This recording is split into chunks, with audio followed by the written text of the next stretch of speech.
দেখছেন এবিপি আনন্দ এবং আপনার সঙ্গে আমি সুমন। শুরু করছি আমাদের বিশেষ অনুষ্ঠান প্রতিপক্ষ। প্রথম পর্যায়ের পঞ্চায়েত ভোট হয়ে গেছে। সন্ত্রাসের কিছু অভিযোগ এবং বিচ্ছিন্ন ঘটনা ছাড়া মোটামুটিভাবে শান্তিপূর্ণ, যার কৃতিত্ব দাবি করতেই পারেন রাজ্য নির্বাচন কমিশনার, যাদের উদ্যোগে এবং অবশ্যই সুপ্রিম কোর্টের হস্তক্ষেপে কেন্দ্রীয় বাহিনী রাজ্যে এসে পৌঁছলো। কিন্তু কেন্দ্রীয় বাহিনী কি আদৌ কাজ করলো? গতকাল যে ভোট হলো তাকে কি কাজ করাতে দেয়া হলো? এই প্রশ্ন উঠছে। সরাসরি কালকে যেখানে যেখানে ভোট, আমাদের প্রতিনিধিরা সেখানকার ছবি তুলে এনেছেন, আপনাদের দেখাবো। পাশাপাশি কিন্তু বলতেই হবে বাইক বাহিনীর কথা। আজকে কেন এই বাইক বাহিনীর ওপর নিয়ন্ত্রণ পাওয়া গেল না, কেন এদের রোখা গেল না, তা নিয়ে সরাসরি কলকাতা হাইকোর্টে ভর্ৎসিত হয়েছে রাজ্য সরকার। এখানেই শেষ নয়, মাননীয় বিচারপতি মুখ্য সচিব এবং স্বরাষ্ট্র সচিবকে হলফনামা দিয়ে জানাতে বলেছেন কেন 10ই জুলাইয়ের নির্দেশ মানা হয়নি। পাশাপাশি এই আলোচনা অবশ্যই আসবে উচ্চ মাধ্যমিকের বই দুর্নীতি, যার জেরে একেবারে হেনস্থার মধ্যে পড়ছেন, অসুবিধের মধ্যে পড়ছেন 8 লক্ষ ছাত্রছাত্রী।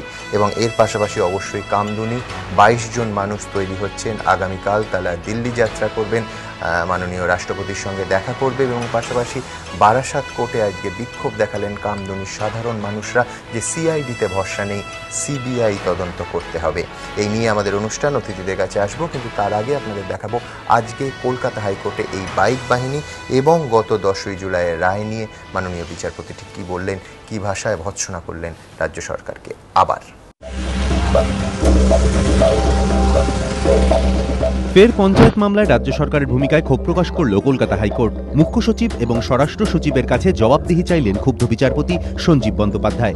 10ই জুলাই কলকাতা হাইকোর্ট রাজ্য সরকারকে নির্দেশ দেয়, কমিশনের নির্দেশিকা মতো ভোট প্রচারে বাইক বাহিনীর ব্যবহার বন্ধে অবিলম্বে পদক্ষেপ করতে হবে রাজ্য সরকারকে। পাশাপাশি কমিশনের চাহিদা মতো প্রচার পর্বে প্রতিটি গ্রাম পঞ্চায়েত এলাকায় মোতায়েন করতে হবে 10 জন করে সশস্ত্র পুলিশ। কী ব্যবস্থা নেওয়া হলো তা শুক্রবার জানাতে নির্দেশ দেয় হাইকোর্ট। সেই মতো শুক্রবার রাজ্য নির্বাচন কমিশনের আইনজীবী লক্ষ্মীচাঁদ বিহানির কাছে বিচারপতি জানতে চান রাজ্য সরকার কী ব্যবস্থা নিয়েছে। উত্তরে কমিশনের আইনজীবী বলেন, আদালতের কোনো নির্দেশই মানেনি রাজ্য সরকার, বন্ধ হয়নি বাইক বাহিনী। এমনকি প্রতি গ্রাম পঞ্চায়েত এলাকায় প্রচার পর্বে 10 জন করে সশস্ত্র পুলিশ মোতায়েন করা হয়েছে কিনা তা নিয়েও স্পষ্ট করে রাজ্য সরকার কিছুই জানায়নি। এরপরই ক্ষোভে ফেটে পড়েন বিচারপতি। এজলাসে উপস্থিত সরকারি আইনজীবী অশোক বন্দ্যোপাধ্যায়ের কাছে তিনি জানতে চান, আদালতে 10ই জুলাইয়ের নির্দেশ পালন করতে কেন ব্যর্থ হল রাজ্য সরকার। তখন সরকারি আইনজীবী বলেন, কমিশন আদালতকে বিভ্রান্ত করছে, রাজ্য সরকার আদালতের সব নির্দেশই মেনেছে। নিজের দাবির সপক্ষে একটি চিঠি বিচারপতিকে দেন সরকারি আইনজীবী, কিন্তু সেই চিঠি পড়ে আরও ক্ষুব্ধ হন বিচারপতি। তিনি বলেন, আদালত নির্দেশ দিয়েছে বাইক বাহিনী বন্ধের, প্রচার পর্বে সশস্ত্র পুলিশ মোতায়েনের, আর এই চিঠিতে হাইকোর্ট এবং সুপ্রিম কোর্টের নির্দেশের প্রেক্ষিতে ভোটের দিন কিভাবে পুলিশ মোতায়েন করা হবে তার উল্লেখ রয়েছে। এই চিঠি কেন দেখানো হচ্ছে? আপনি কি আদালতের সঙ্গে ছলনা করছেন? এরপরই ক্ষুব্ধ বিচারপতি সঞ্জীব বন্দ্যোপাধ্যায় মন্তব্য করেন, মুখ্য সচিব এবং স্বরাষ্ট্র সচিবের বিরুদ্ধে আদালত অবমাননার রুল জারি করতে পারি, দুপুর দুটোয় তাঁদের এজলাসে ডেকেও পাঠাতে পারি। তখন পরিস্থিতি সামাল দিতে মরিয়া সরকারি আইনজীবী আদালতের কাছে কিছু সময় প্রার্থনা করেন। দুপুর 2টো পর্যন্ত সময় দেন বিচারপতি। সেই সঙ্গে অ্যাডভোকেট জেনারেলকে এজলাসে হাজির হওয়ার নির্দেশ দেন তিনি। দুপুর 2টো নাগাদ অ্যাডভোকেট জেনারেল এজলাসে এলে বিচারপতি তাকে বলেন, 15ই জুলাই মুখ্য সচিব এবং স্বরাষ্ট্র সচিবকে আলাদা আলাদাভাবে হলফনামা দিয়ে জানাতে হবে কেন আদালতের নির্দেশ মান্য করা হয়নি। জাস্টিস সঞ্জীব ব্যানার্জি 10 তারিখে অর্থাৎ 10th জুলাইতে একটা অর্ডার পাস করেছিলেন। তো আজকে কোর্টে যখন আমাকে জিজ্ঞাসা করলেন যে অর্ডার কি জানানো হয়েছে, তখন বললাম না, অর্ডার আজ পর্যন্ত জানানো হয়নি। তখন জাস্টিস ব্যানার্জি অর্ডার পাস করলেন যে ইমিডিয়েটলি অর্ডার ইলেকশন কমিশনকে পাঠাতে হবে, নাম্বার 1, আর নাম্বার 2 বোথ বাই ইন্ডিভিজুয়ালি আর কি, যেটা হচ্ছে যে chief secretary and home secretary individually they will file affidavit explaining যে কেন অর্ডার পাঠানো হয়নি, এবং সেটা যেন সোমবারের মধ্যে যখন মামলা শুনানি হবে তখন যেন এফিডেভিট ফাইল করে কোর্টে সেটা জমা দেওয়া হয়। কিন্তু কেন এদিন এত ক্ষুব্ধ হলেন বিচারপতি? আইনজীবী মহল মনে করছে, এর আগে রাজ্য সরকারকে লেখা চিঠিতে কমিশনের তরফে বলা হয়েছিল আদালতের নির্দেশ অনুযায়ী প্রচার পর্বের জন্য মোট 32,000 পুলিশ দরকার। সেই একই চিঠিতে প্রচার পর্বে গ্রাম পঞ্চায়েত পিছু 10 জন সশস্ত্র পুলিশ মোতায়েনের কথাও বলা হয়। 4 জুন কমিশনের এই চিঠি অনুযায়ী নিরাপত্তার ব্যবস্থা করার জন্য রাজ্য সরকারকে নির্দেশ দেয় কলকাতা হাইকোর্টের ডিভিশন বেঞ্চ। এর 1.5 মাস পরেও ফের একই অভিযোগ ওঠাতেই বিচারপতি এদিন ক্ষুব্ধ হয়ে ওঠেন বলে মনে করছে আইনজীবী মহল। সংশ্লিষ্ট মহলের বক্তব্য, এদিন বিচারপতি বুঝিয়ে দিলেন আদালতের নির্দেশকে কোনোভাবেই উপেক্ষা করা যাবে না, আদালত যা বলবে সেটাই মানতে হবে, এটাই সংবিধানের বিধান। ধ্রুবজ্যোতি প্রামাণিক ও সঞ্চয়ন মিত্র, এবিপি আনন্দ। এই মুহূর্তে আমার সঙ্গে আছেন সিপিএম নেত্রী নন্দিনী মুখোপাধ্যায়, অধ্যাপক দেবাশিস সরকার, সমাজকর্মী শাশ্বতী ঘোষ, অন্যদিকে আছেন কংগ্রেস নেতা অরুণাভ ঘোষ, আছেন অধ্যাপক সুমন বন্দ্যোপাধ্যায়, প্রাক্তন পুলিশ কর্তা অনিল জানা। এবং সরাসরি আমরা চলে যাব এই অনুষ্ঠানের পরবর্তী পর্যায়ে কামদুনিতে, সেখানকার সাধারণ মানুষ কি বলছেন আপনাদের দেখাবো, এবং কেন্দ্রীয় রেল প্রতিমন্ত্রী অধীর রঞ্জন চৌধুরী এই অনুষ্ঠানে যোগ দেবেন। আমি অরুণাবদার কাছে আসবো। অরুণাবদা, সংবাদ মাধ্যমে একটা সমস্যা হয়েছে, সেটা হচ্ছে কতবার ধাক্কা শব্দটাকে নিয়ে আদালতে ধাক্কা, ফের ধাক্কা, জোড়া ধাক্কা, আবারও ধাক্কা, মানে এরপর আমরা শব্দ খুঁজে পাচ্ছি না। আজকে পরিষ্কার মাননীয় বিচারপতি বলেছেন যে কেন বাইক বাহিনী রোখা গেল না এবং 10ই জুলাইয়ের যে নির্দেশ কেন মানা হলো না। এই শৈথিল্যটা কেন আদালতকে সরকার খুশি করতে পারছে না? দেখুন, আমি একটা জিনিস বুঝি, এক একজন বিচারকের তো এক এক রকম মেন্টাল থাকে, কেউ ভালো, কেউ ঠান্ডা, কেউ ক্ষমা করে দাও। তো এখন যে বিচারপতি যার কাছে আছে Sanjeev Banerjee, is very strict. আগে ছিল অজয়নাথ রায় বলে একজন ছিলেন, ও কিছু হলেই মানে স্বরাষ্ট্র সচিব বলে আগে জেলে ঢোকো, তারপরে অ্যাপিল কোর্ট থেকে বেল নাও, ওই ইয়েকে ডাকতো। He is a very fast জাজ।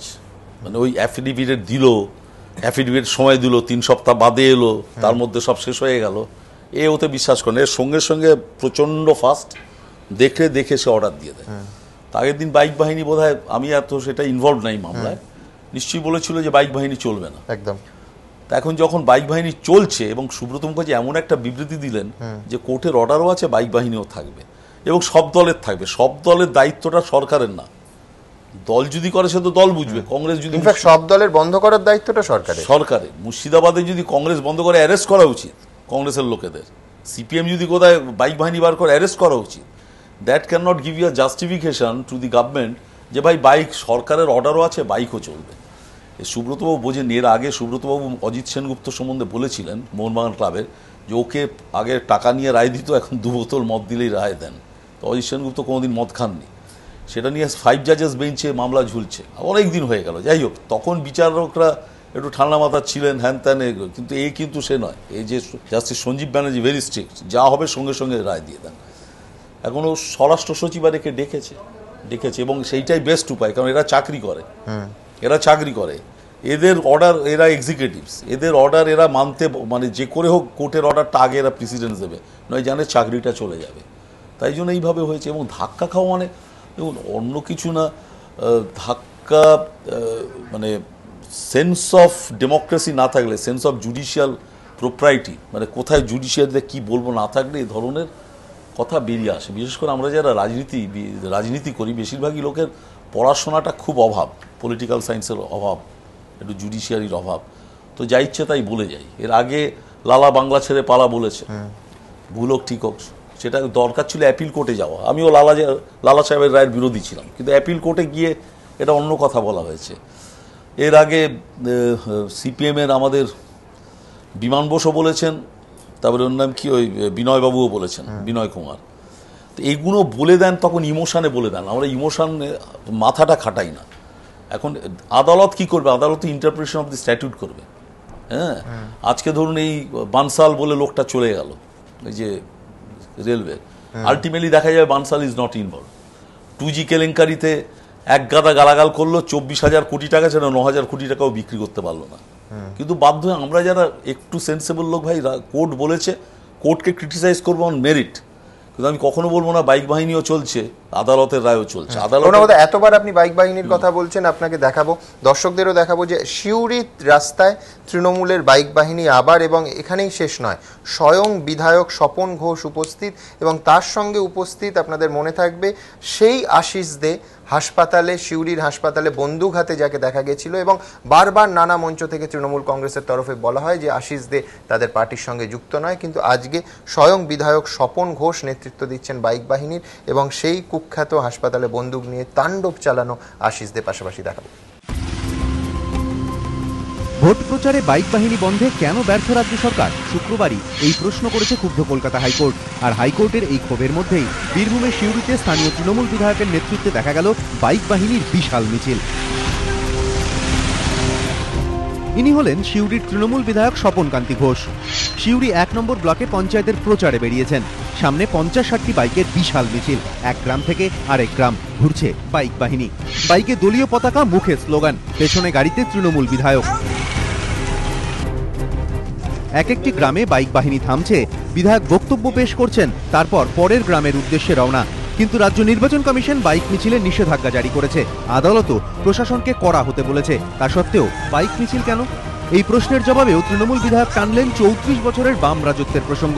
বললেন সিপিএম রাস্তাই করেনি, তাই বাইক নিয়ে ঘুরতে হচ্ছে। আর কমিশনের নিষেধাজ্ঞা? বিধায়ক বলছেন সব জানা আছে, পরে দেখা যাবে। বামপন্থ সরকার এতদিন থাকার পরেও এখানে সঠিক রাস্তাঘাট তৈরি হয়নি। অনেক জায়গা আছে যেখানে হেঁটে হেঁটে আমাদেরকে জায়গায় যেতে হবে। সুতরাং এই জায়গায় সেই জন্যই মোটরসাইকেল মিছিলটা। সুতরাং এরকম দুর্গম জায়গায় যদি নির্বাচন করতে হয় তাহলে মোটরসাইকেলের প্রয়োজন আছে। তবে এখানেই শেষ নয়। স্বপন কান্তি ঘোষের পাশে ইনি কে? চেনা চেনা মনে হচ্ছে। আরে ইনি তো আশিস দে। সিউড়ির নার্সিংহোমে ঢুকে যার বিরুদ্ধে আগ্নেয়াস্ত্র উঁচিয়ে হুমকি দেওয়ার অভিযোগ উঠেছিল সিসিটিভি ফুটেজে, যার ছবি ধরা পড়েছিল, ইনিই তো তিনি। কিন্তু সিউড়ির তৃণমূল বিধায়কের পাশে আশিস দে কি করছেন? তৃণমূলের তো দাবি ছিল আশিসকে দল থেকে বহিষ্কার করা হয়েছে। আশিস নাকি তাদের দলেরই কেউ নন। তাহলে পঞ্চায়েতের প্রচারে তৃণমূল বিধায়কের পাশে বসে কি করছেন আশিস দে? এ বিষয়ে কিন্তু নিরুত্তর বীরভূমের তৃণমূল নেতৃত্ব। গোপাল চট্টোপাধ্যায়, এবিপি আনন্দ, বীরভূম। অন্যকথা উন্মাদেও দাবি করবেন না যে পশ্চিমবঙ্গের সমস্ত রাস্তা ভীষণ সুন্দর, কিন্তু যেখানে গাড়ি চলে সেখানে লজিকটা আটকে যাচ্ছে। অত বড় গাড়ি যাচ্ছে, সেখানে যাচ্ছে না। আমি ওখানে একটা দুটো দলে ভয়ানক গন্ডগোল। অনুব্রত মণ্ডল সে আমাদের বলেছে কংগ্রেস হলো ভিকিরির বাচ্চা। সত্যি ভিকিরি। কি করব, ভিকিরি বলে বাপকে তো আর উত্তম কুমারকে বাপ বলতে পারবো না, বাবা ভিকিরি বলে। তো অনুব্রত কংগ্রেস করেছে কিনা, ভালো মাছ কাটতো আর কি, ওই কী বলে, ওই মাগুর মাছের ব্যবসা ছিল, ও ভালো মাছ কাটতো। তো ও পয়সা করি করেছে, কিন্তু বাবাকে ভুলে যাচ্ছে। কারণ পদবিটা রেখে দিয়েছে তৃণমূল কংগ্রেস, তৃণমূল ছাত্র পরিষদ, আইএনটিউসির জায়গায়। তারপর বাবার পদবিটা রেখেছে। বাবার পদবিটা রাখলে কংগ্রেস থাকাকালীন ঘৃণা করতাম, কি ভুল করেছি মমতা ব্যানার্জি বলেছেন। তো আমরা সবার কাছেই কৃত। আমি যেমন তৃণমূলকে 96 সালে ইলেকশনে দাঁড়িয়েছিলাম, সুভাষবাবুর কাছে হেরেছিলাম। তারপরে দল থেকে বেরিয়ে তৃণমূলের কাছে 37,000 ভোটটা কমিয়ে 326 ভোটে জিতেছিলাম, 37,000 হেরেছিলাম। I cannot disown my past. আমার বাবা গরিব হতে পারে, কংগ্রেস গরিব হয়ে গেছে, খুব বড় লোক ছিল, তো গরিব হয়ে গেছে, ভিকিরি হয়ে গেছে, কিন্তু ভিকিরির বাচ্চা তো, আরে বাবা ভিকিরি তো, আমার বাবা তো ভিকিরি, কি করা যাবে তাকে? আমি আমার একটা প্রশ্ন, একটুখানি বলে নি, আপনি বলছেন বলেই বলছি, এই কথাটা বারবার ধরে আসছে যে তৃণমূল কংগ্রেস ভেঙে তৃণমূল কংগ্রেস। তা বলিনি আমি। 1969 আপনাদের দল যখন ভাঙলো, কংগ্রেস ভেঙে কিন্তু তৈরি হলো কংগ্রেসই। আদি কংগ্রেসকে ভিকিরি বলি। আপনারা যেখানে আছেন সেখানেও কিন্তু আপনারা কংগ্রেসের পতাকাই বহন করছেন। তাই বলছি তো, আজকে এই কথাটা একবারে অর্থহীন, একবারে অপ্রাসঙ্গিক। আমি আসছি। কংগ্রেস ভাঙার পর স্বীকৃতিটা কে পেল অ্যাজ আ কংগ্রেস? নব কংগ্রেস। আদি কংগ্রেস স্বীকৃতিটা পায়নি। তারপরে যখন আমি তাই বলে আমি নামবুদ্বীপ, আমি ইয়েকে তখন কে ছিল আমাদের কামরাজ, এদের ভিকিরি বলবো? আর মাথায় ছুঁই, এদের মতো বিদ্বান লোক আছে নাকি? তারপরে ওর নাম কি আমাদের, বলো না, কর্ণাটকের যিনি এ ছিলেন নিজলিঙ্গাপ্পা, আমি ভিকিরি বলবো? কখনো দেখো এইটা না সাপোর্ট করতে যাবো না, এই লোকগুলো আপনার একই আপনার যুক্তিতেই পশ্চিমবঙ্গ কংগ্রেস ভেঙে যখন পরবর্তী আলোচনা আসবে। যে কেন্দ্রীয় বাহিনী অবশেষে সুপ্রিম কোর্টের হস্তক্ষেপে এ রাজ্যে এলো, সেই কেন্দ্রীয় বাহিনী শেষ পর্যন্ত কতটা সক্রিয় হলো কালকের ভোটে। কিন্তু তার আগে ছোট্ট একটা বিরতির সময় হয়ে গেছে, সঙ্গে থাকুন।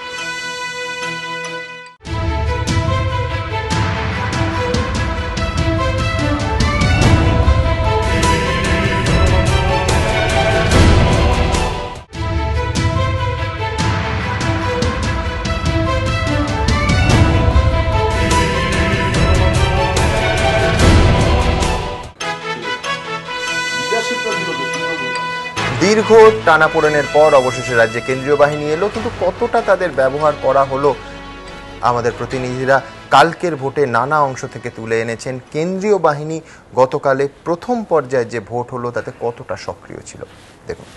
তৃণমূলের চাপে পার্টি অফিস বন্দি সিপিএম, আর প্রশাসনের অদৃশ্য চাপে থানাবন্দি পুলিশের হাতে বন্দি আধাসামরিক বাহিনী। এই হলো এক কথায় কেশপুরে পঞ্চায়েত নির্বাচন। প্রচুর কাঠখড় পুড়িয়ে পঞ্চায়েত ভোটে নিরাপত্তায় রাজ্যে এসেছে কেন্দ্রীয় বাহিনী। গোড়া থেকে ঘোর বিরোধিতা করলেও শেষমেশ আদালতের চাপে কমিশনের শর্তই মেনে নিতে বাধ্য হয়েছে রাজ্য। কিন্তু নিরাপত্তার সেই অস্ত্রটিকে যথাযথভাবে ব্যবহার করা হচ্ছে কি? বিরোধীদের দাবি প্রথম দফায় অন্তত হয়নি। পশ্চিম মেদিনীপুরের কেশপুরের বিভিন্ন বুথে ঘুরে এবিপি আনন্দর ক্যামেরাতেও কেন্দ্রীয় বাহিনীর কোনো দেখা মেলেনি। কেশপুরের 10 নম্বর গ্রাম পঞ্চায়েত এলাকার সরুই বুথে না আছে কোনো আধাসামরিক বাহিনী, পুলিশই বা কোথায়? পশ্চিম মেদিনীপুরের একাধিক বুথে বৃহস্পতিবার চোখে পড়েনি কেন্দ্রীয় বাহিনী। কোথাও তাদের দেখা গিয়েছে মেন রোডের ধারে, কোথাও বা রাস্তা ধরে গাড়িতে চড়ে টহল দিতে। কিন্তু যেখানে তাদের দরকার অর্থাৎ বুথে, না, সেখানে চোখে পড়েনি। শাঁকপুর স্কুলের 142 নম্বর বুথ, গ্রাম পঞ্চায়েত, পঞ্চায়েত সমিতি, কোথাও কোনো লড়াই নেই। জেলা পরিষদে কংগ্রেস, সিপিএম, তৃণমূল 3 দলেরই প্রার্থী, কিন্তু সিপিএম এবং কংগ্রেসের কোনো পোলিং এজেন্ট নেই এবং নেই আধাসামরিক বাহিনীও। স্বাভাবিকভাবেই 2জন পুলিশ অফিসার আছেন এখানে এবং দুজনেই ঠুটো জগন্নাথ। কেশপুরে যখন তৃণমূলের সন্ত্রাসের অভিযোগে সরব বিরোধীরা, যখন সিংহভাগ বুথই বিরোধী দলের এজেন্টবিহীন, তখন কেশপুর থানার পুলিশকে কিন্তু খোশ মেজাজেই দেখা গিয়েছে। থানায় দিব্য ফুরফুরে মেজাজে ওসি দয়াময় মাঝি। বিরোধীরা যখন পার্টি অফিস বন্দী, তখন থানায় বসে ট্যাব নাড়াচাড়া করছেন ডিএসপি মনোরঞ্জন ঘোষ। ভোটারদের মনে আস্থা জোগাতে বিভিন্ন বুথে কেন্দ্রীয় বাহিনী মোতায়েনের দাবি জানিয়ে শুক্রবার রাজ্য নির্বাচন কমিশনের দ্বারস্থ হয় সিপিএমের একটি প্রতিনিধি দল। বৈঠক শেষে সিপিএম নেতারা জানান, প্রথম দফায় বহু বুথে কেন্দ্রীয় বাহিনী চোখে না পড়লেও পরবর্তী দফাগুলিতে ছবিটা পাল্টাবে বলে তারা আশাবাদী। দুটো 24 জেলাতেই সেন্ট্রাল ফোর্স থাকবে, অ্যাক্টিভ থাকবে। বেশি মাস্তানি যে করবে সে মার খাবে। ওটা তো আর এই পাড়ার থানার পুলিশ না যে তৃণমূলের নেতা ফোন করে বলে দিল দাদা ছেড়ে দাও। ওখানে নেতাগিরির কথা কেউ বেশি বললে সে বেশি মার খাবে। কেন্দ্রীয় বাহিনীকে বসিয়ে রাখার অভিযোগে ইতিমধ্যেই সরব হয়েছে কংগ্রেসও। নির্বাচনকে প্রহসনে পরিণত করার জন্য যত রকম ষড়যন্ত্র করার দরকার রাজ্য সরকার সেই ষড়যন্ত্রগুলো করেছেন এবং আমরা তাই দেখছি এই ফোর্সটাকে নিয়ে তাই করব। কেন্দ্রীয় বাহিনীকে যদি ঠিকমতো কাজে লাগানো নাই যায়, তাহলে তা আনার যৌক্তিকতা কোথায়? এনে কাজ করতে না দিয়ে বসিয়ে রাখলে তো কেন্দ্রীয় বাহিনী মোতায়েনের উদ্দেশ্যই সফল হবে না, বক্তব্য বিরোধীদের। বিতনু চট্টোপাধ্যায় ও দীপক ঘোষ, এবিপি আনন্দ।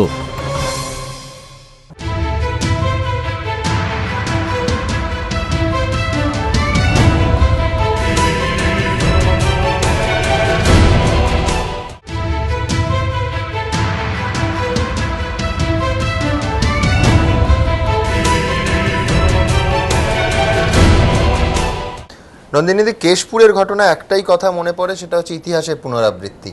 এই কেশপুর থেকে নন্দরানী দল 1,10,000 ভোটে জিতেছিলেন। বুদ্ধবাবু শোনা যায় বিব্রত হয়েছিলেন। বেশি দূরে যেতে হবে না, যদি 2008ও আপনি দেখেন, 3টে জেলা পরিষদ, দুটোর রেজাল্ট হচ্ছে প্রায় 98% ভোট সিপিএম পেয়েছে, আর দুটোতে 3টের, আর একটাতে 96% প্রায়। আর এইবারে গ্রাম পঞ্চায়েতে 230টা আসন, মাত্র দুটোতে সিপিএম প্রার্থী দিতে পেরেছে।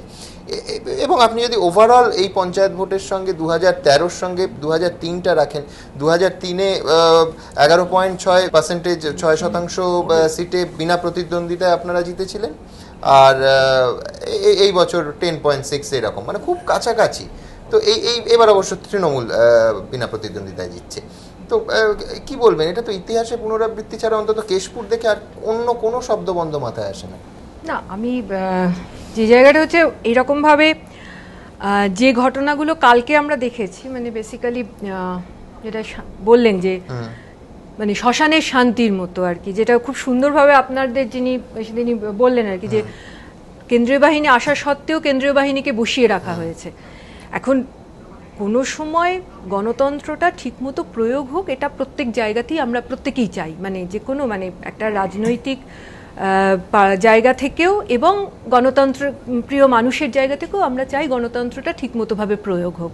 সেটা এইভাবে নয় যে কোন দলের কি ঘটছে বা এইটা নয়, মানে আমি ইতিহাস বা ইত্যাদি না, সৌজন্য সিপিআইএম 1 দশক অন্তত দেখেছে।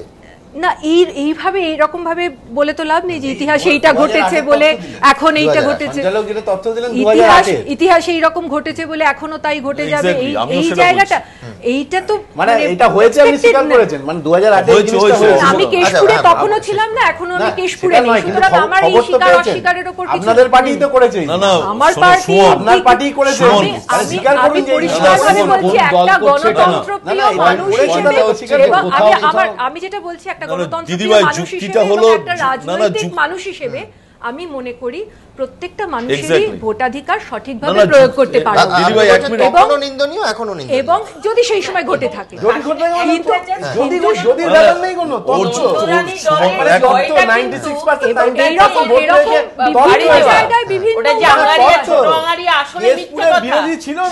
আজকে অরুণাভটা বসে আছে, অরুণাভটা বসে আছে,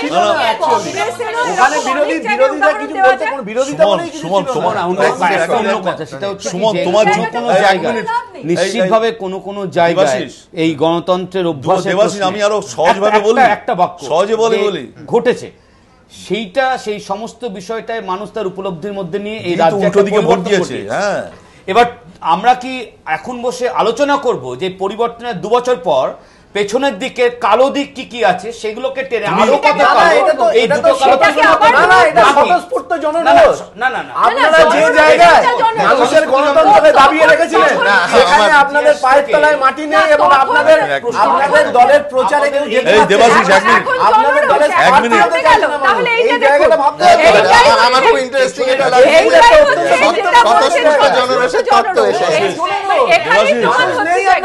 ওর যুক্তিটা হলো যে আগে রেপ করেছে, জনরোষে আবার রেপ কর, মানুষ বিরোধিতা করেছে, মানুষ তাদের প্রার্থী হতে চায়, এটা ঘটনা। আপনি কেশপুর দেখুন, আপনি আরামবাগ দেখুন, আপনি আমি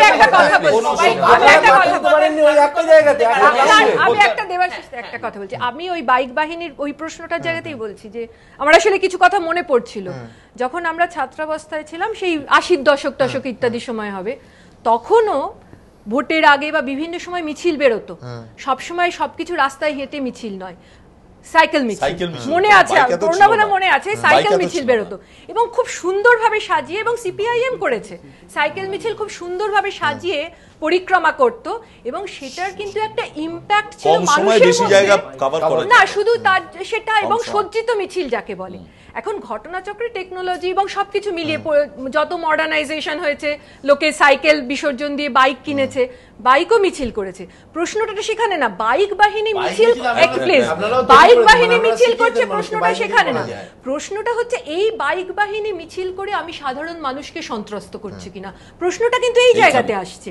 যখন আমি যদি একটা সুসজ্জিত মিছিল বার করি, সেটা গাড়ির মিছিল, প্রশ্নটা এখানে আজকে কেন নিষিদ্ধ হচ্ছে, এত নিন্দিত কেন হচ্ছে, তার কারণ যে মানুষগুলো বাইকটা চালিয়ে যাচ্ছে তাকে দেখে মানুষ আতঙ্কিত হয়ে পড়ছে, সাধারণভাবে সিপিএমকে পরিত্যাগ করেছে এই কারণে, সুতরাং তৃণমূল যদি ওটা ধরে ধরে যে জনরোষে বলে পরিত্যাগ করেছে, এটা ঠিক নয়, সিপিএম এর কিছু ভুল এই জায়গায় ছিল, সেই জায়গাটা আমার দুটো জিনিস ইন্টারেস্টিং লাগছে, এক হচ্ছে সুমন বাবু স্বতঃস্ফূর্ত জনরোষের তত্ত্ব, একেবারে কেশপুরে হুবহু এই কথা বলা হতো 10 বছর আগে, আপনি মানবেন সাইবারির হত্যাটাও জনরোষ, আমি দলের বিজয়টা সেইভাবে আমার পরিষ্কার, আমি বলছি আপনাকে, আমার পরিষ্কার মনে আছে যে অনিল বিশ্বাস সেই সময় প্রশ্ন করা হয়েছিল, তখন এত বেসরকারি চ্যানেল আসেনি, আমার কোট আনকোট মনে আছে, ওরা যদি প্রার্থী দিতে না পারে আমরা তো প্রার্থী সাপ্লাই করতে পারবো না, কেশপুরের প্রসঙ্গে বলা হয়েছে, এই কথাই অনুব্রত মণ্ডল বলছে, আজকে হুবহু তৃণমূলের এই ভাষাটা আছে। 77 সালে ক্ষমতায় আসা 24 বছর পরে, 2 বছরের মধ্যে আপনারা ধরে নিলেন, এটাও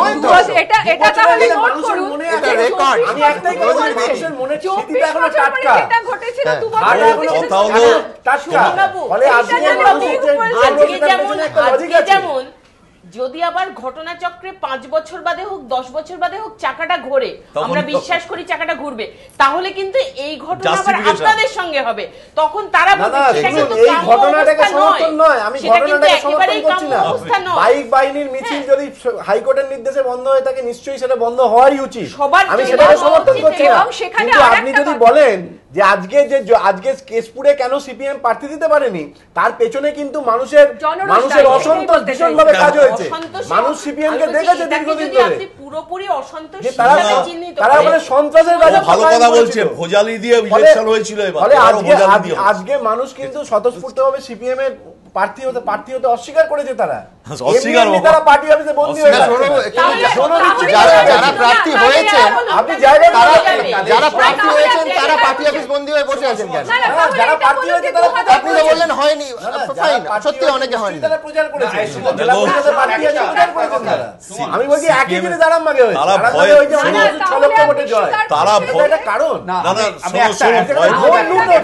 সুমন একটা জাস্ট একটা বাক্য বলছি, স্বতঃস্ফূর্ততা বলছো তো, তাহলে হাইকোর্টে ডিজি ওয়েস্ট বেঙ্গলের সাবমিশন ডকুমেন্ট কি করে বুথগুলোকে অতি স্পর্শকাতর এইভাবে যে 4টে ভাগে ভাগ করলো, সেটা কি স্বতঃস্ফূর্ততার কারণে? স্পর্শকাতরতাকে ডিফাইন করে কিসের টার্মসে? ওটা রাজনৈতিক স্বতঃস্ফূর্ততা।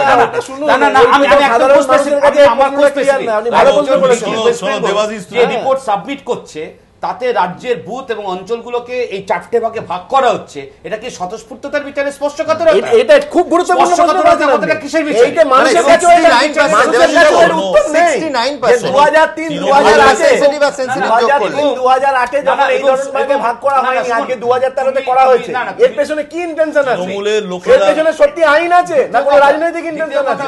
এটা মানুষের কাছে প্রশ্ন। এই স্পর্শকাতরতা বিষয়টা নিয়ে কাছে উত্তর নেই। আপনি যেটা বলছেন সেটা হচ্ছে, আমি আসছি, কিন্তু আমার একটাই প্রশ্ন, সেটা হচ্ছে দেবাশিস বাবু যেটা বলছেন, লোকেরা ভালোবেসে চুমু খেয়ে ফেলছে, তাই জন্য ঘরে বসে আছে।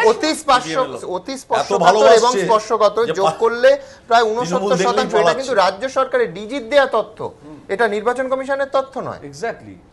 না ডিজির দেয়া তথ্য, ডিজি তো তার কোর্টের নির্দেশ অনুযায়ী তারা দিয়েছে। সেটাই তো সাধারণ মানুষ এটা বোঝে না। সাধারণ মানুষের কাছে এটাই গুরুত্বপূর্ণ প্রশ্ন। কোর্টের নির্দেশ অনুযায়ী নয়, এটা ডিজির কাছ থেকে গেছে। 2008 যখন এইটা ছেড়ে দাও, ক্লাসিফিকেশন করতে হয়নি, 2013 তে কেন করতে হলো? রাজনৈতিক ইন্টেনশন রয়েছে। সুমন বাবু, দেবাশিস বাবু আমাকে বলতে দিন, আমি একটা কথা বলতে, বলছেন তো কেন করতে, এই যে একটা কথা বলছি শুনুন। এই যে ধরুন সেনসিটিভ, হাইপার সেনসিটিভ এবং কম এগুলো কিন্তু বরাবরই ছিল। আমরা ওসি থাকাকালীন তখন আমরা দিতাম, যেগুলো দেখতাম যে ট্রাবল প্রন ছিল, সেইগুলোকে আমরা বলতাম এগুলো হাইপার সেনসিটিভ।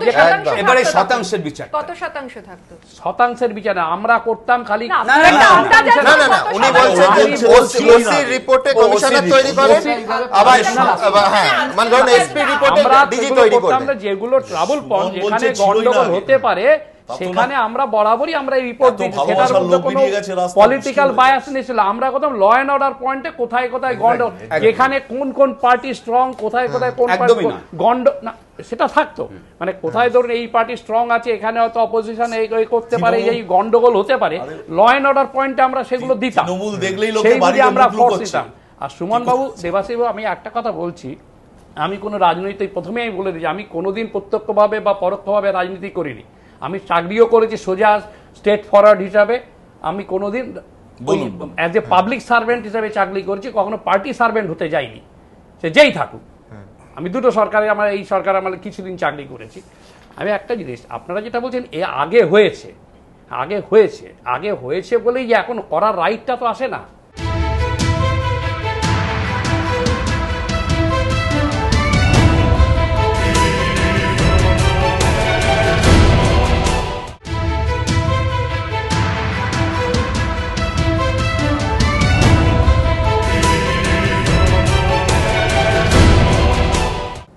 আজকে দেখুন, মহামান্য আদালত একটা নির্দেশ দিয়েছেন যে বাইক বাহিনী বন্ধ করতে হবে। এই অর্ডারটা অ্যাডভোকেট জেনারেল ছিলেন, সরকারি তরফের আইনজীবী ছিলেন মহামান্য আদালতে, উনি সকলে ছিলেন। এটা হয়েছে, এটা কি কারুর দায়িত্ব ছিল না যে এটা আমরা সঙ্গে সঙ্গে গভর্নমেন্টকে জানিয়ে দিই? এটা গভর্নমেন্টকে জানিয়ে দিই, গভর্নমেন্ট সঙ্গে সঙ্গে আপনার চিফ মিনিস্টার বা মাননীয় মুখ্যমন্ত্রী বা যেখানে যারা আবার জানিয়ে দেবে, সেটা নিচের তলায় পার্কুলেট হবে না? আজকে তার জন্য চিফ সেক্রেটারি, হোম সেক্রেটারি আজকে আদালতে গিয়ে কাঠ করা দাঁড়াতে হচ্ছে। এই যে জিনিসগুলো ছিল, কিন্তু পাবলিক ডোমেনে আসেনি। আজকে এই যে ইন্টেনশনালি পাবলিক ডোমেইনে ব্যবস্থা নিতে হবে এর পেছনে রাজনীতি পাবলিক ডোমেইনে আসলো কেন সুমন পাবলিক ডোমেইনে কেন আসলো পাবলিক ডোমেইনের পরে যে দেবাশিস বাবু পাবলিক ডোমেইনের পরে যে অংশটা আনতে চাই সেটা হচ্ছে উচ্চ মাধ্যমিকের যে বই জট সেটা কিন্তু একেবারে অব্যাহত এবং 8 লক্ষ ছাত্রছাত্রী এখনো ভুগছেন। আজকে আদালতের উদ্যোগে চেষ্টা করা হয়েছিল যে যদি কোনো সমাধান সূত্র মেলে এজির ঘরে বৈঠক হয়, সেই বৈঠকে কোনো একেবারেই সেই বৈঠক ফলশ্রুতি হয়নি, সেই বৈঠক ভেস্তে যায়। কিন্তু ঠিক কি হয়েছে ঘটনাটা, আজকে মহামান্য আদালত ঠিক কি বললেন, কোথায় দাঁড়িয়ে এই 8 লক্ষ ছাত্রছাত্রীর ভবিষ্যৎ দেখাবো। অনিশ্চিত লক্ষ লক্ষ পড়ুয়ার ভবিষ্যৎ। প্রকাশনা সংস্থার সঙ্গে উচ্চ মাধ্যমিক শিক্ষা সংসদে বৈঠক নিষ্ফলা। মাসখানেক ক্লাস শুরু হয়ে গেলেও বই সমস্যায় যখন নাজেহাল ছাত্রছাত্রীরা, তখন দ্রুত বিবাদে নিষ্পত্তির পরিবর্তে আরও সময় চাইছে রাজ্য সরকার। আর লক্ষ লক্ষ ছাত্রছাত্রীর ভবিষ্যতের প্রশ্ন রাজ্য সরকারের এই ভূমিকাতেই অবাক শিক্ষা মহল। উচ্চ মাধ্যমিকের সরকারি পাঠ্য বইয়ের দরপত্র নিয়ে কলকাতা হাইকোর্টের দ্বারস্থ হয় প্রকাশনা সংস্থা পুনশ্চ। আদালতে তারা অভিযোগ করে বই ছাপার জন্য তারাই সবথেকে বেশি 35% রয়্যালটি দিতে চেয়েছিল, কিন্তু বরাদ দেওয়া হয় ওরিয়েন্ট ব্ল্যাক সোয়ান নামে একটি প্রকাশনা সংস্থাকে, যারা রয়্যালটি দিচ্ছে মাত্র 26%। এরপরে অস্বচ্ছতার অভিযোগে উচ্চ মাধ্যমিকের সমস্ত সরকারি পাঠ্যপুস্তক ছাপানোর দরপত্র প্রক্রিয়া, পাঠ্যপুস্তকের প্রকাশনা এবং বিক্রির উপর অন্তর্বর্তী স্থগিতাদেশ দেয় কলকাতা হাইকোর্ট। এই সিদ্ধান্তের ফলে ছাত্রছাত্রীরা সংকটে পড়বেন বলে সরকারি আইনজীবী যখন সওয়াল করেন, তখন বিচারপতি সঞ্জীব বন্দ্যোপাধ্যায় কড়া ভাষায় বলেন, এখন সরকারের হুঁশ ফিরেছে, কিন্তু উচ্চ মাধ্যমিকের শিক্ষা সংসদ সভাপতি যখন বেআইনি কাজ করছিলেন তখন কি সরকারের হুঁশ ছিল না? এমনকি দেখা যায় যে বিতর্কিত পাঠ্যপুস্তকের প্রথম টেন্ডার হয়েছে 15ই মে, সেই পাঠ্যপুস্তকের প্রস্তাবনা লেখা হয়েছিল 21শে মার্চ। লিখেছিলেন স্বয়ং উচ্চ মাধ্যমিক শিক্ষা সংসদের সভাপতি। জানি সন্দেহ আরও দানা বাঁধে। অনেকে বলতেই পারেন রাম জন্মানোর আগেই রামায়ণ। তার কারণ 21শে মার্চ বিদ্যাসাগর ভবনে ডক্টর মুক্তিনাথ চট্টোপাধ্যায়, পশ্চিমবঙ্গ উচ্চ মাধ্যমিক শিক্ষা সংসদের সভাপতি, তিনি প্রস্তাবনা লিখছেন। একটা নয়, এটি একটি বাংলা বই যেটি এই পাবলিশিং কোম্পানি তারা প্রকাশ করেছে এবং এটি তার ইংরেজি টেক্সট বুক, ইংরেজি ভাষার। এটাও 21শে মার্চ 2013।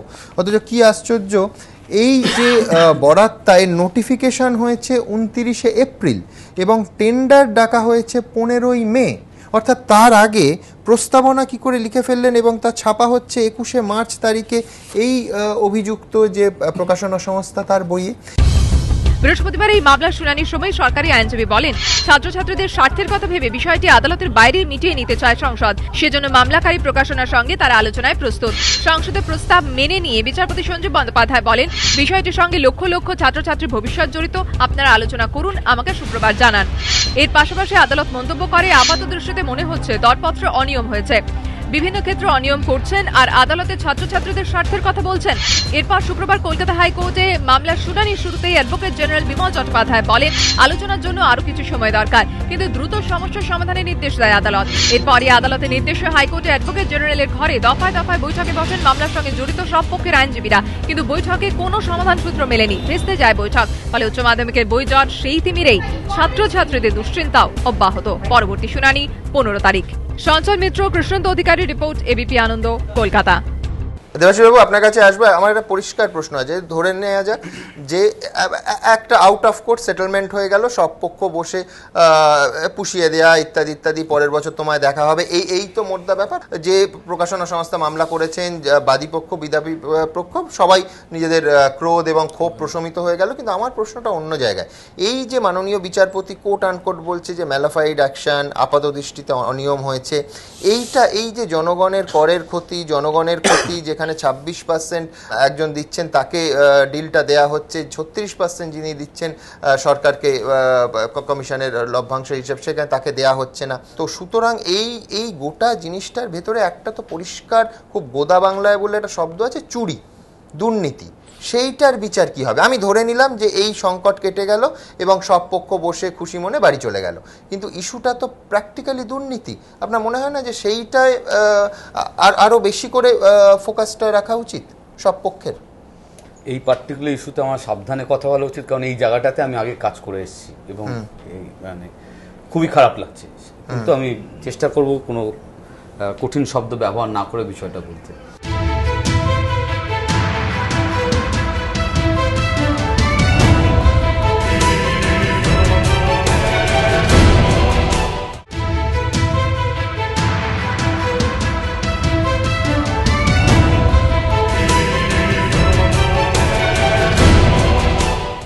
প্রথম কথা হচ্ছে যে 1 নম্বর কথা একটা টেন্ডার নোটিশ হয়েছে, 2 নম্বর কথা হচ্ছে যে এখনো পর্যন্ত ওই টেন্ডার নোটিশ ক্যান্সেল হওয়ার কোনো বিষয় শোনা যাচ্ছে না। 3 নম্বর কথা হচ্ছে যে 15/5/2013-তে টেন্ডার নোটিশে যারা যারা রেসপন্ড করেছিলেন তাদের একটা সভা কাউন্সিলে হয়, সেখানে যারা ছিল 15 জনের সভা, তাদের 4 জনের ক্যান্সেল হয় তাদের যথাযথ কাগজ না জমা পড়ার জন্য। তাহলে 11টা ভ্যালিড পার্টিসিপেন্টস ছিল। এরপর কোনো রকম বাতিল প্রক্রিয়ার কথা শোনা যায়নি এবং এই সমস্ত বিষয়টাকে টেলিফোনে ডেকে করা হয়।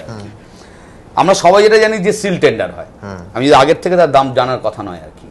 এই যে ওপেনিং যখন করা হলো, করার পর 15/5/2013-তে যে ফিগারটা তুমি বলছো বা সবাই এখন জানে, তাতে স্বাভাবিকভাবেই দেখা গেল যে কমিশন একজনের বেশি একজনের কম ইত্যাদি ইত্যাদি, তাহলে তার ভিত্তিতেই অর্ডার প্লেস করার কথা। কিন্তু দেখা গেল যে সেটার পরবর্তী ধাপে আর এগোলো না। এরপর আমি 35টা নিলাম না, আমি বললাম যে আমি 22টাকে দরদরি করে 26 না, আচ্ছা তাও করা হয়নি। 15 তারিখে সিল টেন্ডার থেকে যেটা রিভিল করা হয়েছিল সেটা অনুসারে কিন্তু পরের ধাপে যাওয়াই হয়নি এবং সেই প্রক্রিয়াটাকে ফর্মালি ক্যান্সেলও করা হয়নি। না করে আরেকটা টেলিফোন করে মিটিং ডাকা হয় 21/6, এবং সেখানে একটা প্রোফর্মা, একটা কম্পিউটারাইজড টাইপ প্রোফর্মা ওই 11 জনকে ডাকা হলো, যে 4 জনের ক্যান্সেল হয়েছিল তাদের ডাকা হলো, 11 জনদের ডাকা হলো, ডেকে এক এক করে ঘরে ডেকে নেওয়া হলো। ডেকে এই কাগজটা দিয়ে বলা হলো, এই কাগজে কি লেখা আছে, কাগজে লেখা রয়েছে যে কটা বই তৈরি হচ্ছে ল্যাঙ্গুয়েজ সাবজেক্টে, সে কটা বইয়ের ডিটেলস স্পেসিফিকেশন, আর 2টো প্রশ্ন করা হচ্ছে প্রত্যেকটা বইয়ের পেছনে। একটা প্রশ্ন হচ্ছে যে টেন্টেটিভ টাইম শিডিউল তুমি কি বলছো বইটার জন্য, আর রয়্যালটি অফার্ড কত, এখানে খেলাটা রয়্যালটি অফার্ড কত। ধরো তুমি গেলে একটা প্রকাশনা সংস্থা, তুমি এটা ভর্তি করলে এবং তুমি যদি কোনো বই না তৈরি করতে চাও তাহলে তুমি লিখে দেবে নট ইন্টারেস্টেড, এই অপশন তোমার রয়েছে। এই কাগজটা তুমি জমা দিয়ে চলে আসলে, এরপর আমি আরেকটা প্রকাশনা সংস্থা আমাকে ডাকা হলো, আমিও গিয়ে এগুলো ভর্তি করলাম, 11 জন রেসপন্ড করলেন, যদি একজন পরে গেছিল, তার কাছে কমিউনিকেশন পরে গিয়েছিল বলে। করে আসার পর এক্স ইন্ডিভিজুয়াল, তিনি কে আমি বলতে চাইছি না, এক্স ইন্ডিভিজুয়াল তার কাছে খোলা সবকটা রেট চলে আসলো। আর নিশ্চয় এটা হয়নি, কিন্তু এরকম একটা সম্ভাবনা থেকে যায় যে ধরা যাক এবার আমি অরুণাবদাকে খুব পছন্দ করছি, যে কোনো কারণে পণ্ডিত মানুষ, আমি অরুণাবদাকে বললাম যে শোনো তোমার এই রেটটাকে তুমি একটু বাড়িয়ে দাও, কারণ তা নাহলে তোমাকে আমি দিতে পারবো না, নিশ্চয়ই বলা হয়, কিন্তু এরকম একটা অভিযোগ কেউ তুলতে পারে আর কি, এইটা বলছি আর কি। এবার অরুণাবদা অর্ডারটা পেয়ে গেল আর কি। তাহলে দেখা যাচ্ছে যে যাদেরকে ফাইনালি অর্ডারটা প্লেস করা হচ্ছে তারা যখন সিল কোটেশন দিয়েছিল তার ফিগারটাই কিন্তু ওই 26-25 কম, আর যারা ওপেন দিয়েছিল সেখানে গিয়ে কিন্তু রেটটাকে ডিফার করে যাচ্ছে। তার মানে আগের থেকে মানে আসলে যে জায়গাটায় মানে সিদ্ধান্ত গ্রহণের প্রক্রিয়াটা প্রশ্ন তুলে দিচ্ছে আর কিন্তু দুর্নীতি হচ্ছে না, অন্য কথা। এখানেই আমার দেবাশিস দা প্রশ্ন থাকবে, আমি ধরে নিলাম এটা কোনোভাবে সর্ট আউট হয়ে গেল, মানে আমি বলছি কেউ মামলা তুলে নিয়েছে, কিন্তু তাতে এই যে প্রবণতা, এখানে কি তোমাকে বলি যে এই কারবারটা, এই যে কাউন্সিল থেকে 2 ধরনের বই তৈরি হয়। এক ধরনের বই হচ্ছে ল্যাঙ্গুয়েজের, এটা এক্সক্লুসিভলি কাউন্সিল এবারের আগের বছর পর্যন্ত সিন্স 78 এটা কাউন্সিল নিজে করতে বলে। কাউন্সিল তো ছাপাখানা নেই, কাউন্সিল কোনো বিশ্বভারতী, এর আগের পর্যায়ে বিশ্বভারতী, তার আগে সরস্বতী ছিল। আমি যখন ছিলাম তখন এই বিরাট যজ্ঞটা প্রথমবারের জন্য রাজ্যে ঘটে আর কি, 11-12 ভাঙা থেকে সবকিছু, তা তখন এই কারবার হয়েছিল, এটা রিপিট করছে। সেই সময় বিশ্বভারতীর সাথে কাজ করা, সরকারের সাথে কাজ করার সমস্যা নেই, অফিসিয়াল রেট চান। একটা এই বইয়ের দামটা কি করে ঠিক হয় বললেই পরিষ্কার হবে। একটা বইয়ের দাম ধরা যাক 50 টাকা, তার মধ্যে যে প্রকাশনা কাজ করছে সরকারি, তারা বললো আমার 28 টাকা লাগছে, তার একটা মার্কআপ মুনাফা থাকবে, সে বললো আমি 6 টাকা রাখবো, তাহলে বাকি একটা টাকা সেটা হচ্ছে কাউন্সিলের কমিশন। কাউন্সিল এই দামটা ঠিক করবার সময় খুব ন্যূনতম জায়গায় প্রাইস রাখে। এই ব্যাপারে আমি পরে একটা কথা বলছি, ভয়ঙ্কর ঘটনা ঘটেছে। ন্যূনতম জায়গায় দাম কেন কি, যে বাজারে সবজি বেচে, যে হকারি করে, বিশাল, যে 8 লক্ষ বলছে, বিশাল পপুলেশন হচ্ছে, এসব আছে, ফলে এটা মুনাফা করবার জিনিস না, সস্তায় বাচ্চাদের কাছে কি করে বইটা পৌঁছে দেওয়া যায়, অলমোস্ট এট কস্ট, একদম একদম একদম মিনিমাম ব্রেক থাকে, পার্সেন্টেজ থাকে করে। এবার বিশ্বভারতী বইটা অর্থাৎ এবার মৌলিক পরিবর্তনটা কি হলো, এই সরকারি ব্যবস্থা থেকে সরিয়ে আনা হলো, বলা হলো এবার বেসরকারিরা ব্যবসা করবে। আপত্তি হয়তো এটা নাও থাকতে পারে, কিন্তু তার পদ্ধতির জায়গাটা না। দেবাশিস বাবু, আমি আপনাকে জিজ্ঞেস করি, সেটা হচ্ছে সরকারি সিদ্ধান্ত নেওয়ার ক্ষমতা আমার, আপনি একটা বিপুল লভ্যাংশ রেখে একটা 50 টাকার বই 100 টাকা করলেন, তাতে আমি সরকারের তরফ থেকে শিলমোহর লাগালাম যে হ্যাঁ আপনি বেচতে পারেন। এটা শুধু যে যারা কিনছে তাদের উপর আর্থিক বোঝা নয়, আপনার কোম্পানিকেও আমি পরোক্ষে একটা বিপুল লাভের জায়গা করে দিলাম। এটা সম্ভব? আমি সম্ভব মানে কি, আমি শুধু একটা পার্টিকুলার সাবজেক্টে ফিগার দিচ্ছি। ইনফ্যাক্ট যেটা মজা লাগছে যে এই যে বলা হয়েছে মাননীয় হাইকোর্ট যে বলেছে যতক্ষণ না সেটেল হচ্ছে ততক্ষণ বই বাজারে পাওয়া যাবে না। আমি আজকেই ওই বইটি কলেজ স্ট্রিট বাজার থেকে কিনে নিয়ে এসেছি। দেবাশিস বাবু, আমি এখানে আপনার আগের প্রশ্নে আসি, আগের প্রসঙ্গে, যে একটা তো সন্দেহের জায়গা থেকে যায় যে ইচ্ছাকৃতভাবে বেসরকারি সংস্থাকে বেশি মুনাফা করে দেয়া হচ্ছে কিনা, এবং অবশ্যই সে মুনাফা তো এমনি এমনি হয় না, তার পেছনে অন্য রকমের বিনিময় মূল্য আছে কিনা, এটাই তো দুর্নীতির মূল প্রশ্ন। এক্ষেত্রে ছাত্রছাত্রীরা প্রত্যেকে বলছে যে গত কয়েক বছরের তুলনায় বইয়ের দাম বিপুল বেড়েছে। এই দুর্নীতির সঙ্গে কোনোভাবে এটা রিলেট করা যাচ্ছে? আসলে একটা হচ্ছে যে একটা কেক সাইজ, একটা দাম, তার একটা ভাগ কমিশন, যে কমিশনটা ডিসপিউটেড, এটা এক। আর দুই, আমি যদি ওই ডিসপিউটটাকে রাখি, এবার যদি কেক সাইজটাকে যদি বাড়িয়ে দিই, তাহলে অটোমেটিক্যালি ওই size of cake, size of each বেড়ে যাচ্ছে। স্বাভাবিকভাবে এর মধ্যে কোনো প্রশ্রয় মদত কাজ করছে কিনা সেটা মানুষ বুঝে নেবে। কিন্তু প্রশ্ন এইখানটাতে আসছে যে একটা সরকারি সিস্টেম থেকে বেসরকারি জায়গায় আমি যেতেই পারি, কিন্তু যা হবে দুটো কারণে, বাচ্চাদেরকে খুব কম দামে বইটা দিতে হবে, আর এই পুরো ব্যবস্থাটা খুব ট্রান্সপারেন্ট হওয়া দরকার। এই বছর প্রাইসিং পলিসিতে কোনো চেঞ্জ হয়েছে? প্রাইসিং পলিসিতে চেঞ্জ হয়েছে মানে কি, আমি একটা কংক্রিট এক্সাম্পল দিচ্ছি। ধরা যাক 11 যে বইটা নিয়ে এত বিতর্ক হচ্ছে, সেই বইটার দাম কাউন্সিল করেছে হচ্ছে 110 টাকা। বেশ, এবার আমি জানি না, জানার কথাও নয়, এই 110 টাকার মধ্যে একটা পার্সেন্টেজ হচ্ছে কাউন্সিলের কমিশন অ্যামাউন্ট, আর একটা পার্সেন্টেজ হচ্ছে যে প্রকাশনা সংস্থা তার মধ্যে তার একটা কস্ট আছে, মুনাফা আছে, ছেড়ে দাও। কিন্তু কলেজ স্ট্রিট বাজারে এই একই বিষয়ের ওপর যে বইগুলো রয়েছে তার একটা অন্য কোনো প্রকাশনা সংস্থার, যেখানে কাউন্সিল লোগো নেই, একই সাবজেক্ট, একই কন্টেন্ট, সেই বইয়ের পেজ হচ্ছে 488 পাতা, তার দাম হচ্ছে 120 টাকা। তাহলে সেই ব্যবসাদারও তো ব্যবসা করছে। সহায়িকা বই বোধহয় না, আমি 420 পাতা বই, 420 এত পাতা দিবেন? আমি খুব স্পেসিফিক্যালি যে ডিটেইলস আছে, কিন্তু কাউন্সিলের বইয়ের পাতাটা যদি এখানে হচ্ছে 179। আচ্ছা, কত দাম? এর দাম হচ্ছে 110 টাকা, আর এটা হচ্ছে 488 পাতা, 488। দাম হচ্ছে, মান কিন্তু খুব সাংঘাতিক নয়, সেটাও বলেছি। দাম হচ্ছে 120 টাকা। এটা 80 জি সিএম ইউজ করা হয়েছে, ওটা 56 থেকে 60, 62-র মধ্যে রয়েছে। ফলে পাতার ডিফারেন্সের জন্য যে দামের ফারাক হয়, সে ফারাক দিয়ে এটা ব্যাখ্যা করা যাবে। আমি দর্শকদের জন্য আরেকবার শুধু এই ফ্যাক্টটা রিপিট করছি যে 179 পাতার সেটার দাম পড়ছে 110 টাকা, এটা হচ্ছে যেখানে কাউন্সিল অনুমোদিত বই, হ্যাঁ ছাপ আছে যেখানে, আর 488 পাতা 120 টাকা দাম পড়ছে। না, ওইটা হচ্ছে আগের সময় ছিল, যেটাকে আমরা বলতাম টেক্সট বুক, এখনো পেজ লিমিট আছে। না, আমি যেটা বলে দিই সেটা হচ্ছে যে এইবারের যে স্পেসিফিকেশন বই, এই যে বইগুলো নিয়ে বিতর্ক হচ্ছে, আলোচনা হচ্ছে, সেটা ল্যাঙ্গুয়েজ, এর মেটেরিয়াল কিন্তু কাউন্সিল নিজে তৈরি করে দেয়। ফলে এখানে পেজ লিমিটের ওই কনসেপ্টটাই কাজ করে না, টোটাল মেটেরিয়াল কাউন্সিল তৈরি করে দেবে। এবার আগে বিশ্বভারতীকে দিয়ে দেওয়া হতো, আমরা একটা রিটেন এগ্রিমেন্ট করতাম, ওদের রেজিস্টার কাউন্সিলের সেক্রেটারি এরা সব সই টই করতো, একদম ওই অনুসারে ব্যবসাটা। আর এখন বইয়ের 488 আর 179, এটা তো আমি আগের সময় বলছি। এখন কি হচ্ছে, এখন এই যে পদ্ধতি প্রশ্ন উঠেছে, সেই পদ্ধতিতে আলটিমেটলি যখন বইটা বের হচ্ছে বাজারে, সেই বইটার দাম হচ্ছে 110 টাকা কাউন্সিল লোগো দিয়ে। পদ্ধতিগত অসঙ্গতিগুলো যদি আরেকবার বলেন, কোথায় কোথায় কোথায় ভায়োলেট করা হয়েছে? এক নম্বর কথা হচ্ছে যে টেন্ডার নোটিশ হয়েছে, টেন্ডার নোটিশ হওয়ার পর তাদেরকে যেটা সিল টেন্ডার ওপেন করা হয়েছে, এবং ওপেন করবার পর 4 জন বাতিল হয়েছে, 11 জন ভ্যালিড টেন্ডার। ভ্যালিড টেন্ডারে যার রেট বেশি সে পাবে এক্সপেক্টেড। এর পরবর্তী পর্যায়টা ভীষণ অস্পষ্ট, গ্রে এরিয়া, কারণ তারপরে টেন্ডারটা ক্যান্সেল হলো কি হলো না সিস্টেম জানে না। 11 জনকে আলাদা করে টেলিফোন কল কাউন্সিল থেকে যায়, এবং সেই 11 জন অ্যাপিয়ার করে, কিন্তু তারা এক্স এর সাথে একজন করে মিট করে। এক্স যখন তাদেরকে একটা রিটেন প্রোফর্মা দেয়, দিয়ে বলে যে এই প্রোফর্মাটা আপনারা ফিল ইন করে দিন, তাতে দুটো মূল জিনিস থাকে, একটা হচ্ছে স্পেসিফিকেশন অফ দ্য বুক, আর তাতে দুটো রেসপন্স চাই, এক কবের মধ্যে বই তুমি তৈরি করবে, আর দুই তোমার কমিশন কি হবে। তার মানে এই খোলা কাগজটা এক্স 11 জনে দেখতে পেল। এবার নিশ্চয়ই সেসব হয়নি, কিন্তু সম্ভাবনা থাকছে। আমার অরুণাবদাকে পছন্দ, ওর দেখে বললাম চেঞ্জ করো। আলটিমেটলি কি হয়েছে আমরা জানি না, কিন্তু যেটা শেষমেশ গিয়ে হাইকোর্টে চলে গেছে, টেন্ডার ওপেনিং এর পরে টেন্ডার তার না ক্লোজিং, এটা ওপেন হয়ে গেছে। একদম ডিটেইলস তথ্য আপনার কাছে এলো কোথা থেকে? এটা তো মানে পুরোটাই অত্যন্ত গোপন। অ্যাবসলিউটলি না। সুমন, আমি স্পেসিফিক্যালি বলে দিচ্ছি, তোমাকে স্পেসিফিক্যালি এই প্রশ্ন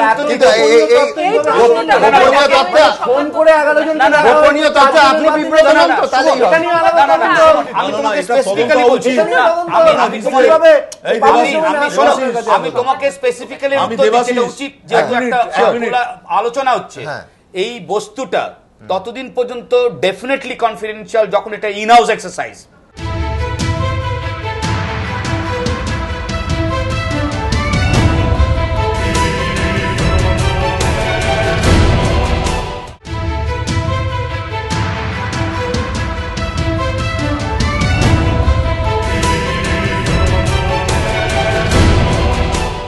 এই 11 জন মানুষ, এই সোসাইটির মানুষ, তারা কলেজ স্ট্রিট বাজারে ঘুরে বেড়াচ্ছে। তুমি চলো আজকে তুমি তাদের সাথে চুরিটা ধরা ঠিক হয়নি। সুতরাং এটা তো কোনো কনফিডেন্সিয়াল ডকুমেন্ট না, যেটা কেউ কালেক্ট করে। এটা ঠিক হয়নি, এটা ঠিক হয়। কিন্তু আপনি জানেন তো, আপনি বইয়ের দামের কথা যেটা তুললেন, অ্যাকচুয়ালি ওটা নিয়ে কিন্তু ইন্টারনাল প্রসেস এটা ঠিক করে না। চুরি চামারি ধরা পড়ে যাচ্ছে, এটা ঠিক নয়। চুরি চামারি লুকিয়ে হচ্ছে, হোয়াট ইজ দিস, বাইরে প্রকাশ হবে কেন? না, এটা তো যা পারো এটা হয়েছে কিনা এটা এখনো বিচার্য বিষয়। হয়েছে কিনা এটা তো পরবর্তীকালে কোর্ট বলবে। যদি এক্স্যাক্টলি আমার এখানেই প্রশ্ন যে এই মা মাটি মানুষের সরকার, এত সততার প্রতীকরা, তো ধরুন পুলিশকে দিয়ে তো প্রচুর তো ফৌজদারি মামলা করানো হচ্ছে বিভিন্ন কেসে, তো এখানে সততা বজায় রাখতে, স্বচ্ছতা বজায় রাখতে শিক্ষা দপ্তরের বিরুদ্ধে কেন কেস স্টার্ট করা হবে না? কেন এই সরকার দৃষ্টান্তমূলকভাবে বলবে না যে পুলিশ এই নিয়ে মামলা রুজু করুক?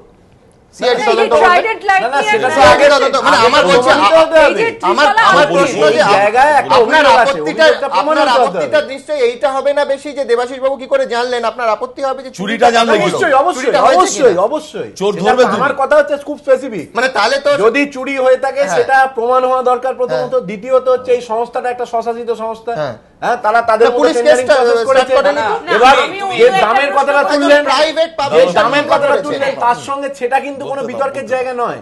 যদি দাম বেশি হয়ে থাকে সেটা অন্য প্রশ্ন। ছাত্রদের কাছে আমরা বেশি দামে নেব কেন, সেটা অন্য প্রশ্ন। কারুর ব্যক্তিগত পকেট ভরার জন্য কি এই প্রশ্ন থাকবে? কারণ 8 কোটি মানুষ প্রত্যেকের আর্থিক অবস্থা একরকম নয়। সেটা কোর্টে ওঠেনি, কোর্টের বিচার্য বিষয় সেটা হঠাৎ বইয়ের দাম বেড়ে যায় সুমন বাবু, এই প্রশ্ন সব জিনিসের দামও বাড়বে, তাহলে এই পর্যায়ে না বইয়ের দাম কেন সব জিনিসের দাম এটা কথা না। সুমন বাবু, একটা প্রশ্ন আপনাকেও করছি, সেটা হচ্ছে যখন তসলিমা নাসরিনের বই নিষিদ্ধ হয়েছে, তার বিতরণ নিষিদ্ধ হয়েছে, যখন সাম্প্রতিককালে নজরুল ইসলামের বই নিষিদ্ধ হয়েছে, নিষিদ্ধ ঠিক হয়নি, অফিসিয়ালি হয়নি, প্রশ্ন উঠেছিল, চোখ রাঙানো হয়েছিল, তখন কিন্তু প্রকাশনা সংস্থা থেকে সিজ করা হয়েছে বই। দ্বিতীয়বারও কিন্তু প্রকাশনা সংস্থা থেকে সিজ করা হয়েছে বই। তাহলে এবারে কলেজ স্ট্রিট মার্কেটে আমি ছাত্রছাত্রীদের অসুবিধার কথা আপনাদের দেখাবো যে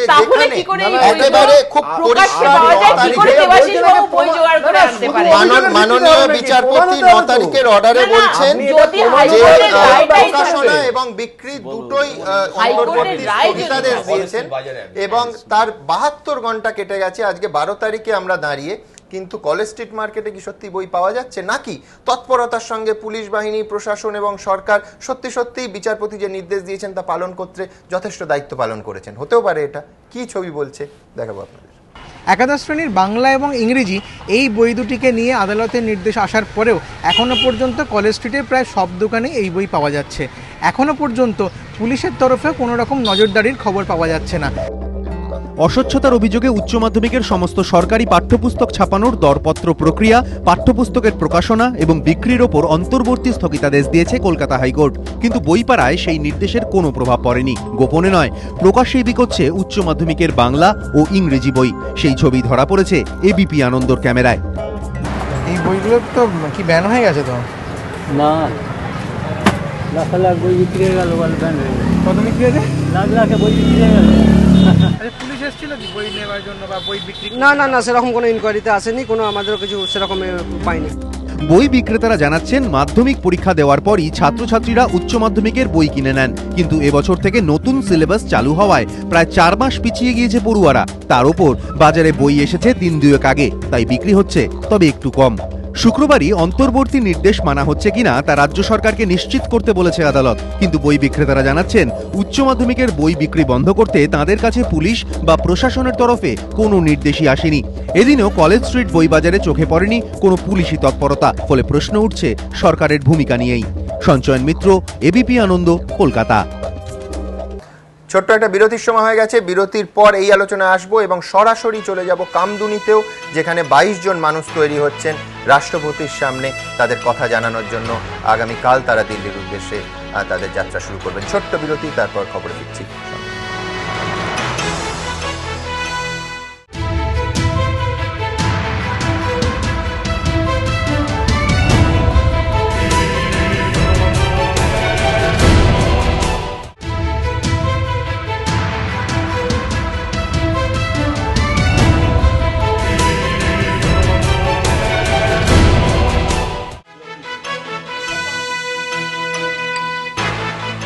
15 জুলাই কামদুনির গ্রামবাসীদের সঙ্গে দেখা করবেন মাননীয় রাষ্ট্রপতি প্রণব মুখোপাধ্যায়। তার প্রস্তুতি, আগামীকাল তারা একেবারে তৈরি। 22 জন দিল্লির উদ্দেশ্যে রওনা শুরু করবেন। কামদুনি গ্রামে সাধারণ মানুষের সঙ্গে কথা বলবো আমরা সরাসরি, কিন্তু তার আগে দেখে নেব এই দিল্লি যাওয়ার প্রস্তুতি। রাষ্ট্রপতির কাছে কি বলবেন তারা, কি প্রত্যাশা, বিচারের যে আশা নিয়ে তারা দিল্লি ছুটে যাচ্ছেন সেই বিষয়ে আজকে একটি বিশেষ রিপোর্ট। 15 দিনের মধ্যে চার্জশিট দিয়ে দেওয়া হবে, মানে জেলে থাকাকালীনই, এই লকআপে থাকাকালীনই। আর হচ্ছে বিশেষ ব্যবস্থা, যেটা ফাস্ট ট্র্যাক কোর্টে আমরা চেষ্টা করব অ্যাজ আর্লি অ্যাজ পসিবল, যত তাড়াতাড়ি সম্ভব হয়। কথা দিয়েছিলেন মুখ্যমন্ত্রী, কিন্তু সেই প্রতিশ্রুতি বাস্তবায়িত না হওয়ায় ক্ষুব্ধ কামদুনি এবার বিচারের আশায় দিল্লির দ্বারস্থ। গন্তব্য রাইসিনা হিলস।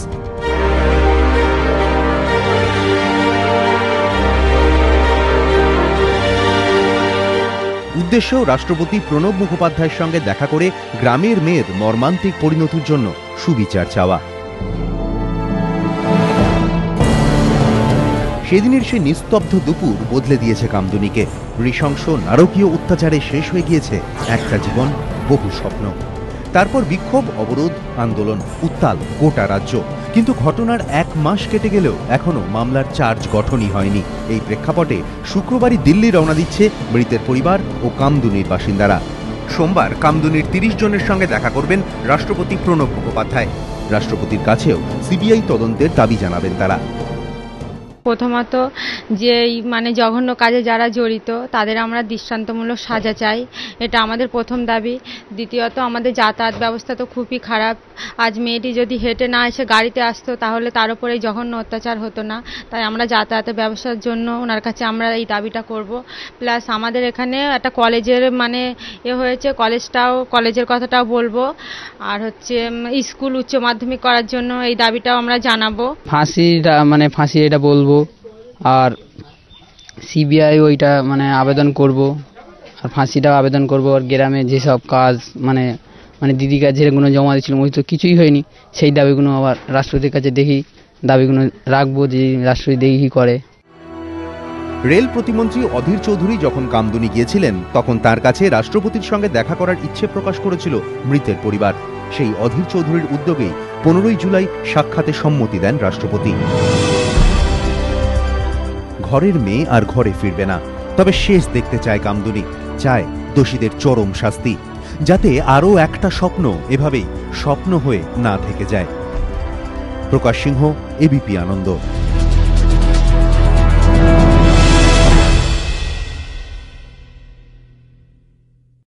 সরাসরি চলে যাব কামদুনিতে, যেখানে রয়েছে আমাদের প্রতিনিধি প্রকাশ সিংহ। প্রকাশ, তোমার কাছে জানতে চাইবো এই মুহূর্তে গ্রামবাসীরা কিভাবে প্রস্তুতি নিচ্ছেন এবং এই যে 22 জন, একটা গ্রামের 22 জন মানুষ দিল্লির উদ্দেশ্যে রওনা দেবেন, ছবিটা ঠিক কী রকম? কতটা প্রত্যাশা তাদের মাননীয় রাষ্ট্রপতির কাছ থেকে, রাজধানীর কাছ থেকে? সুমনদা, প্রথমেই জানিয়ে দেবো কি আজকে সকাল থেকেই প্রস্তুতি নিচ্ছেন কামদুনির গ্রামবাসীরা। তারা সকাল থেকেই তুমি দেখলে কিভাবে নিজের জামা কাপড় সরিয়ে নিচ্ছে, তারা প্ল্যানিং করছেন, তারা নিজেদের মধ্যে মিটিং করেছেন, বৈঠক করেছিলেন কি দাবি রাখবেন রাষ্ট্রপতির সঙ্গে দেখা করে, কি কথা বলবেন। আমাদের সঙ্গে রয়েছেন বেশ কয়েকজন গ্রামবাসীরা যারা রাষ্ট্রপতির কাছে যাচ্ছেন আগামীকাল। তারা দিল্লির উদ্দেশ্যে রওনা দেবেন। 15 তারিখ রাষ্ট্রপতি প্রণব মুখোপাধ্যায়ের সঙ্গে তারা দেখা করবেন। মৌসুমী রয়েছেন আমাদের সঙ্গে, আমরা কথা বলবো। মৌসুমী, দিল্লি যাচ্ছ, রাষ্ট্রপতির সঙ্গে কথা বলবে, বহুদিন প্রতিবাদ করেছো, দফায় দফায় প্রতিবাদ করেছো, অবরোধ করেছো, রাস্তা নেমেছো, রাষ্ট্রপতির কাছে কি আবেদন জানাবে? আমাদের রাষ্ট্রপতির কাছে প্রথমত আবেদন যে এই জঘন্য কাজে যারা জড়িত তাদের দৃষ্টান্তমূলক সাজা বা ফাঁসি আমরা অবশ্যই দাবি করব। 1 নম্বর। আর 2 নম্বর, আমাদের গ্রামের মহিলাদের নিরাপত্তা, যেখানে 2 কাঠা জায়গা দেওয়া হয়েছে, এখনো ক্যাম্প হয়নি, সে ক্যাম্পটা আমরা আগে করার আবেদনটা করব। এবার আমাদের যাতায়াতের ব্যবস্থা আমাদের গ্রামের স্টুডেন্টরা স্কুলে বা কলেজে ভালোভাবে যেতে পারে না, তাই আমরা যাতায়াতের ব্যবস্থাটা খুব শীঘ্র যাতে হয় এই দাবিটাও আমরা জানাবো। প্লাস আমাদের স্কুলের উচ্চ মাধ্যমিকটা যাতে হয় এই দাবিটাও জানাবো, এবং একটা কলেজেরও স্যাংশন আছে যাতে আমাদের গ্রামের কোনো এলাকার কামদুনি এলাকার মধ্যে এই কলেজটা হয়, সেই আবেদনটাও আমরা করব। এই আবেদনগুলো নিয়েই আমরা রাষ্ট্রপতির কাছে যাচ্ছি। 2 দিন আগেই সিআইডির তরফ থেকে সাপ্লিমেন্টারি চার্জশিট জমা করা হয়েছে, তো তোমরা গ্রামবাসীরা কি খুশি? না, আমরা সিআইডির চার্জশিটে খুশি নয়, আমরা সিবিআই তদন্ত চাই। সুমনদা, শুনলে সিবিআই তদন্ত চাই। একেবারেই প্রকাশ, ওনাদের জিজ্ঞেস করো, আজকে বারাসাত কোর্টের সামনে একটা বিপুল বিক্ষোভ হয়েছে, সাধারণ গ্রামবাসীরা গিয়ে বিক্ষোভ জানান এবং সিআইডির ওপর তারা ভরসা রাখছেন না সিবিআই তদন্তের দাবিতে। তো মৌসুমীও সেই একই কথা বলছে। তো কি মনে হচ্ছে যে সিআইডির কাছ থেকে বা রাজ্যের কাছ থেকে তারা কি তাদের প্রত্যাশিত বিচারটা পাবে না বলেই দিল্লি ছুটে যাচ্ছে? আমি এই জন্য প্রশ্নটা করছি যে এর আগেও আমরা দেখেছি যে অধীর রঞ্জন চৌধুরী, কেন্দ্রীয় রেল প্রতিমন্ত্রী, তিনি বলেছিলেন, তারপরও কিন্তু এই কামদুনি গ্রাম সিদ্ধান্ত নিতে পারেনি, কিন্তু এখন সিদ্ধান্তটা নিল। অর্থাৎ এই গত 10 দিন বা 15 দিন কি প্রত্যাশা রাজ্যের কাছ থেকে বিচার পাওয়ার প্রত্যাশাটা কমেছে? মৌসুমী, এই ঘটনার 1 মাস 5 দিন পর তোমরা সিদ্ধান্ত নিলে কি তোমরা রাষ্ট্রপতির কাছে যাবে, তবে কি তোমাদের আর আস্থা নেই? এই সিআইডির তরফ থেকে 2 বার চার্জশিট জমা করা হয়েছে, কেন যাচ্ছ? এই প্রত্যাশা, যে প্রত্যাশা ছিল সেটা পূরণ হয়নি। দেখুন প্রকাশদা, আমরা এই 1 মাস ধরে অপেক্ষা করেছিলাম যাতে আমরা সুবিচার পাই, কিন্তু 1 মাস পূর্ণ হয়ে গেছে, তাই আমরা দেখলাম অসম্পূর্ণ চার্জশিট এবং সিবিআই তদন্ত আমরা আগে থেকে চেয়েছিলাম, কিন্তু সিবিআই তদন্ত দেওয়া হয়নি, সিআইডি তদন্ত হয়েছে, যাতে অসম্পূর্ণ চার্জশিট জমা পড়েছে এবং এই অসম্পূর্ণ চার্জশিটে কোনো রকম দোষীদের সাজা হওয়ার মতো চার্জশিট তৈরি হয়নি। এমনকি বিচারপতিও বলেছেন যে এটা কী চার্জশিট। তার জন্য আমরা সেই বিচারপতির কথাই মাথায় রেখে এবং গ্রামবাসীরা সবাই এই কথাই বলতে চাই যে আমরা সিবিআই তদন্ত চাই এবং আমাদের 1 মাসে আমাদের কোনো আমাদের যে আশাগুলো, যে দাবিগুলো, সেগুলো আমাদের পূর্ণ হয়নি, তার জন্যই আমরা রাষ্ট্রপতির কাছে যেতে বাধ্য হচ্ছি। ভাস্কর, তুমি বলো। আমরা দেখলাম আজকে সকালেও আমরা দেখলাম বারাসাত কোর্টের বাইরে তোমরা প্রতিবাদ জানিয়েছো, বিক্ষোভ দেখিয়েছো, চাপাডলি মোড়ে গিয়ে তোমরা অবরোধ করেছো, তুমি নেতৃত্ব দিচ্ছিলে আমরা দেখলাম।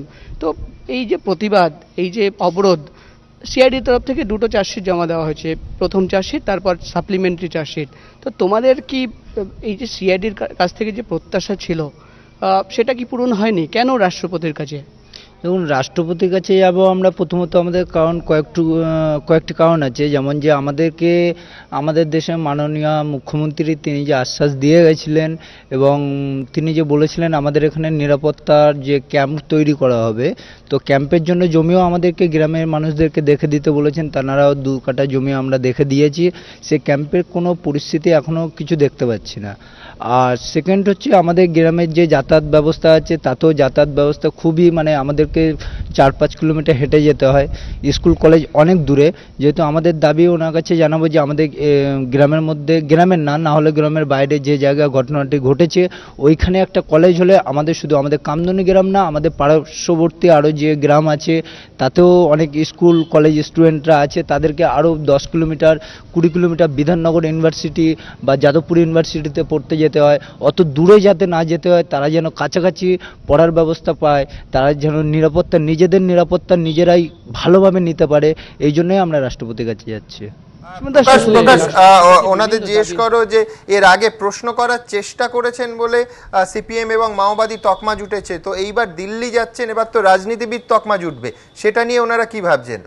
আমি মৌসুমীকেই প্রশ্ন করব। মৌসুমী, তুমি প্রশ্ন করতে গিয়ে তোমাকে মাওবাদী বলা হয়েছে, তকমা জুটেছে মাওবাদীর, এবার তো দিল্লি যাচ্ছ, তো এবার তো তোমাদের পলিটিশিয়ান বলা হবে বা রাজনীতিবিদ বলা হবে, কি বলছো?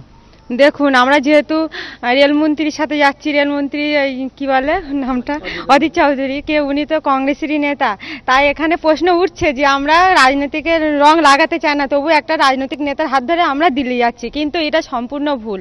আমরা একটা অন্ধ যদি রাস্তা পার হয়, সে কিন্তু যে টিএমসি পার করছে, সিপিএম পার করছে বা কংগ্রেস পার করছে, সে কিন্তু দেখবে না, আমার রাস্তাটা পার হলেই হলো। আমরা ঠিক এই পরিস্থিতি দাঁড়িয়েছি, আমাদের কংগ্রেস হোক, সিপিএম হোক আর টিএমসি হোক, ঝান্ডা ছাড়া এবং কোনো স্লোগান ছাড়া, মানে পার্টি স্লোগান ছাড়া আমাদের গ্রামে যে ঢুকবে আমরা তার পাশেই দাঁড়াবো, সে সিপিএম হোক, কংগ্রেস হোক আর টিএমসি হোক। তাই আমরা ওনার হাত ধরে যেতে বাধ্য, অন্ধের মতোই আমাদের কামদুনি গ্রামবাসীরা এখন এই পরিস্থিতিতে পড়েছি।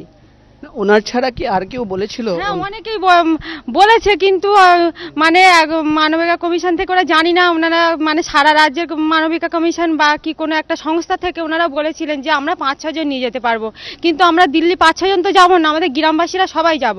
যেহেতু অধীর চৌধুরী উনি বলেছেন গ্রামবাসীদের মানে 30 জন মতো নিয়ে যাবেন, ওই জন্য আমরা অধীর চৌধুরীর কথাই শুনে যাচ্ছি, যেহেতু অনেকজন গ্রামবাসীদের নিয়ে যাবেন বলেছেন বলে আমরা 5 জন যেতে চাই না। প্রকাশ, আমার শেষ প্রশ্ন ওনাদের কাছে, যে কয়েক মাস আগে দিল্লিতে নিদারুণ একটি ঘটনা ঘটে গেছিল, অবর্ণনীয় অত্যাচার হয়েছিল দিল্লির এক সহনাগরিকের সঙ্গে আমাদের, তিনি প্রাণ হারান, তারপর গোটা দেশ আলোড়িত হয়েছিল। তো ওনাদের কি ধারণা যে কামদুনির ঘটনা, আমার মনে আছে যে কয়েক সপ্তাহ আগে ওনারা বলছিলেন যে এটা কলকাতা শহরের ঘটনা নয়, তাই কি বিদ্যুৎজনেরা পথে নামছেন না, সেই বিদ্যুৎজনেরা 21 তারিখ পথে নামলেন, বিপুল মিছিল হলো, ঐতিহাসিক মিছিল হলো, এবার ওনারা দিল্লি নিয়ে যাচ্ছেন। ওনাদের কি মনে হচ্ছে যে গোটা দেশের মানুষ, গোটা সর্বভারতীয় প্রচার মাধ্যম এবং আন্তর্জাতিক প্রচার মাধ্যম, অবশ্যই রাষ্ট্রপতি, মাননীয় রাষ্ট্রপতি সময় দিলে সর্বভারতীয় এবং আন্তর্জাতিক সংবাদ মাধ্যমের নজর সেদিকে পড়বে, কোনো সন্দেহ নেই, সেটাও কি ওনাদের একটা ভরসার জায়গা যে রাজধানীতে পৌঁছলে সাধারণ মানুষের সমর্থন ওদের সঙ্গে থাকবে আরো বেশি করে? আমি কথা বলে নেব আরেকজনের সঙ্গে যিনি দিল্লি যাচ্ছেন। একটা কথা বলুন, দিল্লিতে কি ঘটনা ঘটেছিল তুমি জানো, সারা দেশ জুড়ে আন্দোলন হয়েছিল, আপনারাও গত 1 মাস ধরে দফায় দফায় রাস্তায় নেমে প্রতিবাদ করেছেন, এবার আপনারা দিল্লি যাচ্ছেন, তো আপনি কি মনে করছেন কি দিল্লি যাওয়ার পর সারা দেশের মানুষ রাস্তা নামবেন? আমরা দেখেছি গত কয়েকদিন আগে নাগরিক সমাজের বহু বুদ্ধিজীবীরা তারা রাস্তায় নেমেছিলেন, তো আপনি কি মনে করছেন কি দিল্লি যাওয়ার পর গোটা দেশের সমর্থন বা তারা রাস্তায় নামবেন? হ্যাঁ, আমাদের সঙ্গে অনেক বুদ্ধিজীবীরা এবং আরও আমাদের সব সংগঠনের ছেলেরা বলেছেন যে তোমাদের পাশে আমরা, মোটামুটি যতদিন তোমরা আন্দোলন চালিয়ে যাবে তোমাদের পাশে আমরা আছি, তোমাদের কোনো চিন্তা নেই, তোমরা দিল্লির রাষ্ট্রপতির কাছে যাও, দাবি দাওয়াগুলো পেশ করো, তারপরে তো আমরা আছি, এই আশ্বাস আমাদের সকলেই দিয়েছে। টুম্পার মায়ের সঙ্গে কথা বলবো। মুখ্যমন্ত্রী এসে বলে গেছিলেন কি 1 মাসের মধ্যে দোষীদের শাস্তি দেওয়া হবে, 1 মাস 5 দিন হয়ে গেছে, এখনো কিন্তু ট্রায়াল শুরু হয়নি, কি বলবেন? শাস্তি যাতে শুরু হয় সেই ব্যবস্থা নেওয়ার জন্য আমরা দিল্লি যাব। কি বলবেন, রাষ্ট্রপতির কাছে কি দাবি করবেন? ওই দোষীদের যাতে শাস্তি হয়, ফাঁসি হয়, আর আমাদের গ্রামের আলো, গাড়ি, স্কুল, কই হচ্ছে কি ওই পুলিশ ক্যাম্পটা হওয়ার জন্য এইসব আবেদন রাখবো রাষ্ট্রপতির কাছে। মৃতার ভাইয়ের কাছে শেষ প্রশ্ন করব, আমাদের সঙ্গে রয়েছেন মৃতার ভাই। দিল্লি যাচ্ছ তুমি, বোন হারিয়েছো জানি, রাস্তায় নেমে প্রতিবাদ করেছো, দফায় দফায় প্রতিবাদ করেছো, এবার দিল্লি যাচ্ছ রাষ্ট্রপতির কাছে, 1 নম্বর কেন যাচ্ছ, কি দাবি রাখবে? 1 নম্বর কোশ্চেন হলো আমার দিদির উপরে যারা এই মানে এই রেপ করে যা মানে মেরেছে তাদের সকলকেই ফাঁসি চাই, এটা রাখবো। আর 2 নম্বর কোশ্চেন হলো আমার দিদি যে এতটা লেখাপড়া শিখে কলেজে হয়েছে, কলেজ থেকে ফিরতেই যে এটা হয়েছে, তাই রাষ্ট্রপতির কাছে এটা চাবো যে ওখানে একটা কলেজ হবে, যেন আমার আর কোনো গ্রামের আর কোনো দিদি ভাই বোন এরম যেন না হয়, তাই ওই জায়গায় একটা কলেজ চাবো। স্কুলটা এমএসকে থেকে উচ্চ মাধ্যমিক করবো, মানে ওখানে একটা ক্যাম্প হওয়ার কথা, ক্যাম্পটাও মানে আবেদন রাখবো। রাস্তার লাইটের ব্যবস্থাগুলোও করবো, আর রাস্তাঘাট পাকা টাকাগুলোও করবো। মুখ্যমন্ত্রী বলে গেছিলেন কি 1 মাসের মধ্যে দোষীদের শাস্তি দেওয়া হবে। আজকে 1 মাস 5 দিন, এখনো কিন্তু ট্রায়াল শুরু হয়নি, শাস্তি দেওয়া তো দূর। কি বলবে, তুমি তো ভাই? মুখ্যমন্ত্রীর কথা শুনে আমরা এতদিন অপেক্ষা করেছিলাম, কিন্তু মুখ্যমন্ত্রীর কথা আমাদের কোনো কথাই মুখ্যমন্ত্রী আমাদের কোনো কথাই রাখেনি। মুখ্যমন্ত্রী দিদি আমাদের কোনো কথাই রাখেনি। তাই আমরা এই দিদি কথাটা রাখিনি বলেই আমরা রাষ্ট্রপতির কাছে রওনা দিচ্ছি। আমরা রাষ্ট্রপতির কাছে এইটাই চাবো যে আমার দিদি যে যা এইভাবে করেছে তাদেরকে শুধু ফাঁসি চাই, ফাঁসি সকলকেই ফাঁসি চাই, আনসার আলী তার সহকর্মীদেরই ফাঁসি চাই, আমি এটাই চাই। শুনলে সুমনদা, পরিষ্কারভাবে মৃতার ভাই জানিয়ে দিলেন কি ফাঁসি চাই, সিবিআই তদন্ত চাই। অনেক ধন্যবাদ প্রকাশ। আমরা সরাসরি কামদুনির মানুষের সঙ্গে কথা বলছিলাম মৌসুমীর সঙ্গে, যাকে প্রশ্ন করায় সিপিএম বলা হয়েছিল, কিন্তু আপনারা দেখলেন যে কেন্দ্রীয় রেল প্রতিমন্ত্রী যিনি নিয়ে যাচ্ছেন অধীর রঞ্জন চৌধুরীর নামটাও সাধারণ গ্রামবাসী খুব স্বাভাবিক তার স্মরণে ছিল না। বোধহয় সাধারণ মানুষের ওপর এইভাবে জোর করেই রাজনীতির লেভেল সেঁটে দেয়া হয় ওপর থেকে। ছোট্ট বিরতি, তারপর ফিরে আসছি অনুষ্ঠান নিয়ে সঙ্গে।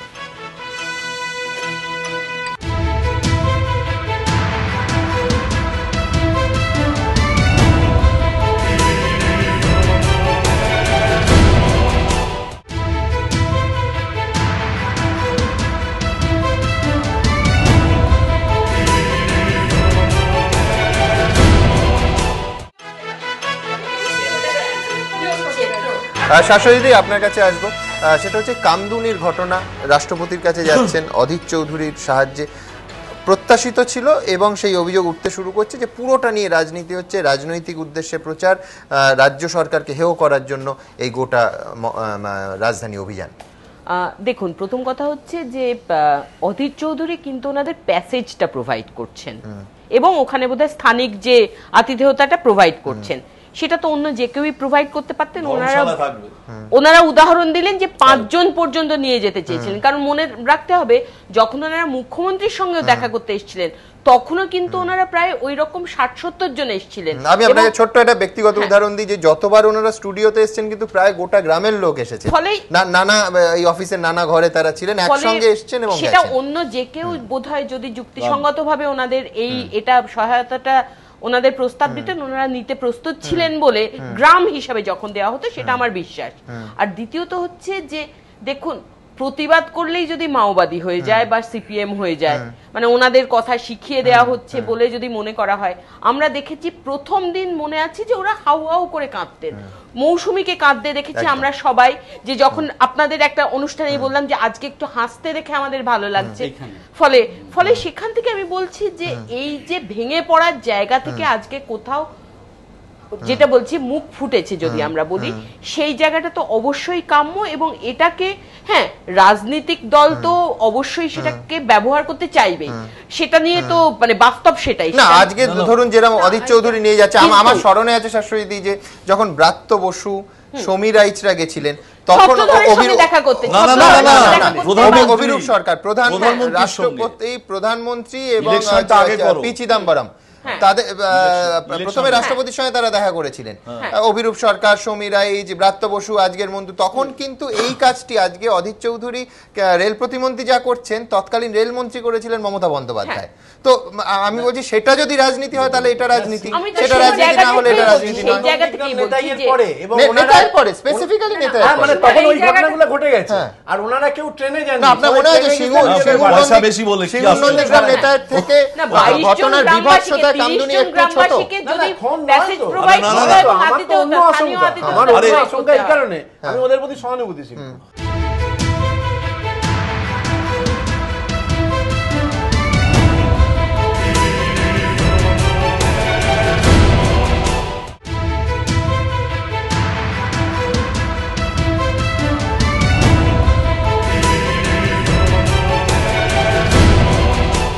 আমার অন্য আশঙ্কা যে ওনারা কোনোভাবে রাজনৈতিক চক্রান্তের শিকার না হয়। না, সিঙ্গুরের লোক রাজনৈতিক চক্রান্ত বলে কিছু যাওয়া, এই দিল্লি যাওয়ার পিছনে কি আছে? প্রথম উদ্দেশ্য হচ্ছে যে এই রাজ্যে কংগ্রেস তার রাজনৈতিক উচ্চাসা পূরণের জন্য এদেরকে ব্যবহার করে। আমার এখানে আজকে যেভাবে যে তুমি রেপ হলে শোনো, তোমার যদি কেউ রেপ করে আমি যদি রাজনীতি করি বাধা দেবো না, বাধা দিলে সেটা আমার কাছে প্রশ্ন যে ব্রাত্য বসু, সমীর রাইচ বা অভিরূপ সরকাররা তখন রাজনৈতিক চক্রান্তের শিকার হয়েছিলেন যখন গেছিলেন নেতায়?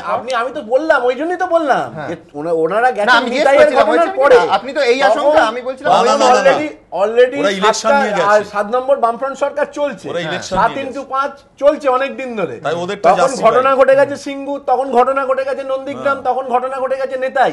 সেই যে পরিপ্রেক্ষিত, আর আজকে যে ঘটনাটা 1 মাস 5 দিন আগে ঘটেছে, যে ঘটনাটা সাপ্লিমেন্টারি চার্জশিট যেভাবে দেওয়া হয়েছে পরবর্তী পর্বে মারাত্মক, আমি দেখাবো কিভাবে দেওয়া হয়েছে। এবং এর পরবর্তী পর্বে এই বিচার কার্য সম্পর্কে রাজ্যবাসী প্রত্যেকে, মুখ্যমন্ত্রী থেকে সবাই কনসার্ন যাতে এটা চরম শাস্তি হয়। এতটা কনসার্ন যে আমি একটা বলতে হলো যে এটা কি আপনি একটা কথা বলতে না, আপনি বা অধীর চৌধুরী যিনি সাধারণভাবে আগেকার যারা রাষ্ট্রমন্ত্রী হতেন তাদেরকে হাফ প্যান্ট মিনিস্টার বলছে, আমি বলছি না ওনাকে হাফ প্যান্ট মিনিস্টার।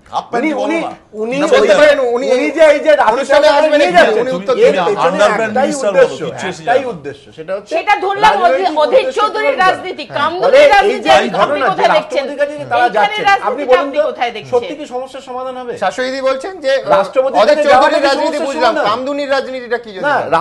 কাছে যাওয়াটা কি সমস্যার সমাধান? আজকে তো তাহলে আমি বলি সিবিআই এর একটা শাখা খুলতে হয় পশ্চিমবঙ্গে, যে কটা কেস হবে সব 1 মাসের মধ্যে সিবিআই তখন বিদ্যুৎজনেরা গেছিলেন রাষ্ট্রপতির কাছে, আমি সেটাই বলছি তখনকার পরিস্থিতি তখন সিবিআই এখনকার সিবিআই তখন একটা পরিস্থিতি একবারে হাতের বাইরে চলে গিয়েছিল, সারা রাজ্য জুড়ে বিশৃঙ্খলা। আমার এক বিশিষ্ট নাট্যকর্মীর কথা মনে পড়ছেন যিনি ধর্ষণের পার্সপেক্টিভ দেখেছিলেন, যে দিল্লির ধর্ষণ আর কলকাতার ধর্ষণ আলাদা। সুমন বাবু সেরাম বলছেন যে পার্সপেক্টিভটা দেখতে হবে, দেখবো পার্সপেক্টিভটা, কিন্তু তার আগে দেখবো যে সময়ের কথা বলছি যখন কলকাতার বিশিষ্ট মানুষরা দিল্লি ছুটে গেছিলেন মাননীয় রাষ্ট্রপতির সঙ্গে দেখা করতে, তারপর রাষ্ট্রপতি, প্রধানমন্ত্রী এবং পি চিদাম্বরম তৎকালীন কেন্দ্রীয় স্বরাষ্ট্রমন্ত্রীর সঙ্গে দেখা করেছিলেন। সেই সময় এবং আজকের ঘটনা তফাৎ অবশ্য আছে। সেই সময় উৎসাহ দিয়েছিলেন, উৎসাহ শব্দটা খুব সচেতনভাবে আমি ব্যবহার করলাম, তৎকালীন কেন্দ্রীয় রেলমন্ত্রী। আজকে উৎসাহ দিচ্ছেন এখনকার রেলের রাষ্ট্রমন্ত্রী। দফতরটা এক, রেল দফতর। দেখুন, ভিন রাজ্যের রাজনীতিবিদরা কেউ কেউ অনেক সময় কটাক্ষ করে বলে থাকেন বাংলার নাকি রন্ধ্রে রন্ধ্রে রাজনীতি, উন্নয়ন থেকে সংস্কৃতি সবেতেই রাজনীতির ছোঁয়া ছাড়া কোনো কিছুই নাকি সম্ভব নয় বঙ্গদেশে। নেতাই রাজনৈতিক পর্যবেক্ষকদের অনেকে বলেন বাম আমলের শেষের দিকের এই ঘটনা সিপিএম এর পতনকে নিশ্চিত করে দিয়েছিল, তৃণমূলের হাতে তুলে দিয়েছিল এক নয়া ধারালো অস্ত্র। নেতাইয়ের ঘটনায় ক্ষোভে ফেটে পড়েছিলেন তৎকালীন পরিবর্তনপন্থী বিদ্বজ্জনেরা, রাষ্ট্রপতির দ্বারস্থ হয়েছিলেন তারা। আর রাজনৈতিক মহলে খবর, সেই সময় বিদ্বজ্জনদের সঙ্গে রাষ্ট্রপতির সাক্ষাতে যোগসূত্র হয়েছিলেন তৎকালীন রেলমন্ত্রী মমতা বন্দ্যোপাধ্যায়। একে একে প্রধানমন্ত্রী ও স্বরাষ্ট্রমন্ত্রীর সঙ্গেও পরিবর্তনপন্থী বিদ্বজ্জনদের সাক্ষাৎ তাঁর উদ্যোগেই হয়েছিল। এবার কামদুনি, এক কলেজ ছাত্রীর মর্মান্তিক পরিণতি, অস্বস্তিতে রাজ্য সরকার, আর আবারও বিচারের আশায় গন্তব্য সেই রাষ্ট্রপতি ভবন। তবে এবার আর মমতা বন্দ্যোপাধ্যায় নন, এবার কামদুনির বাসিন্দাদের দিল্লি নিয়ে যাচ্ছেন অধীর চৌধুরী। ঘটনাক্রমে মমতা বন্দ্যোপাধ্যায় তখন ছিলেন রেলমন্ত্রী, আর এখন অধীর চৌধুরী সেই রেল মন্ত্রকেরই প্রতিমন্ত্রী। তবে পর্যবেক্ষকরা নেতাই ও কামদুনির মধ্যে রাজনীতির এই মিল যেমন খুঁজে পাচ্ছেন, তেমনি অমিলও রয়েছে। কারণ তৎকালীন বিরোধী দলনেত্রী মমতা বন্দ্যোপাধ্যায় নেতাই হত্যাকাণ্ডে বিদ্বজ্জনদের রাষ্ট্রপতির সঙ্গে সাক্ষাতের ব্যবস্থা করে দিলেও কামদুনি কাণ্ডে কিন্তু সম্পূর্ণ নিশ্চুপ মুখ্যমন্ত্রী মমতা বন্দ্যোপাধ্যায়। তার পরিবর্তে সক্রিয় বিরোধী দল কংগ্রেসের নেতা অধীর চৌধুরী। এবিপি আনন্দ। কামদুনি কাণ্ডের চার্জশিটে সিআইডি দাবি করছে যে সৈফুল একাই ধর্ষণ করে, খুন করে, দেহ লোপাট করে, অর্থাৎ যাবতীয় মূল অপরাধের দায়ভার এই সৈফুলের। আবার অন্যদিকে সেই চার্জশিটেই 373D ধারায় গণধর্ষণের অভিযোগ দায়ের করা হয়েছে। এটা কি পরস্পর বিরোধী নয়? এরম একাধিক জায়গায় অসঙ্গতি নজরে আসছে আইনজীবীদের, এবং পাশাপাশি আরেকটা প্রশ্ন উঠছে কি জোর করে তাড়াহুড়ো করে চার্জশিট পেশ করার জন্যই কি অসঙ্গতিগুলো রয়ে গেল? আর অসঙ্গতিগুলো রয়ে যদি যায় তাহলে সেক্ষেত্রে অপরাধীকে শাস্তি দেওয়ার যে প্রতিজ্ঞা তা সত্যি সত্যি পালিত হবে কি? সিআইডি তদন্তে আস্থা হারিয়েছে কামদুনি, সিবিআই তদন্তের আশায় রাষ্ট্রপতির দ্বারস্থ হচ্ছে তারা। কিন্তু কোথায় দাঁড়িয়ে সিআইডির তদন্ত? ইতিমধ্যেই কামদুনি কাণ্ডে সিআইডির পেশ করা চার্জশিট নিয়ে একগুচ্ছ প্রশ্ন উঠেছে। এফআইআরে 9 জনের নাম থাকলেও চার্জশিটে কেন 6 জনের নাম রাখা হয়েছে, প্রথমে উঠেছিল সেই প্রশ্ন। তখন সিআইডির তরফে জানানো হয় ফরেনসিক রিপোর্ট মেলেনি, তাই চার্জশিটে বাকি 3 অভিযুক্তের নাম দেওয়া যায়নি।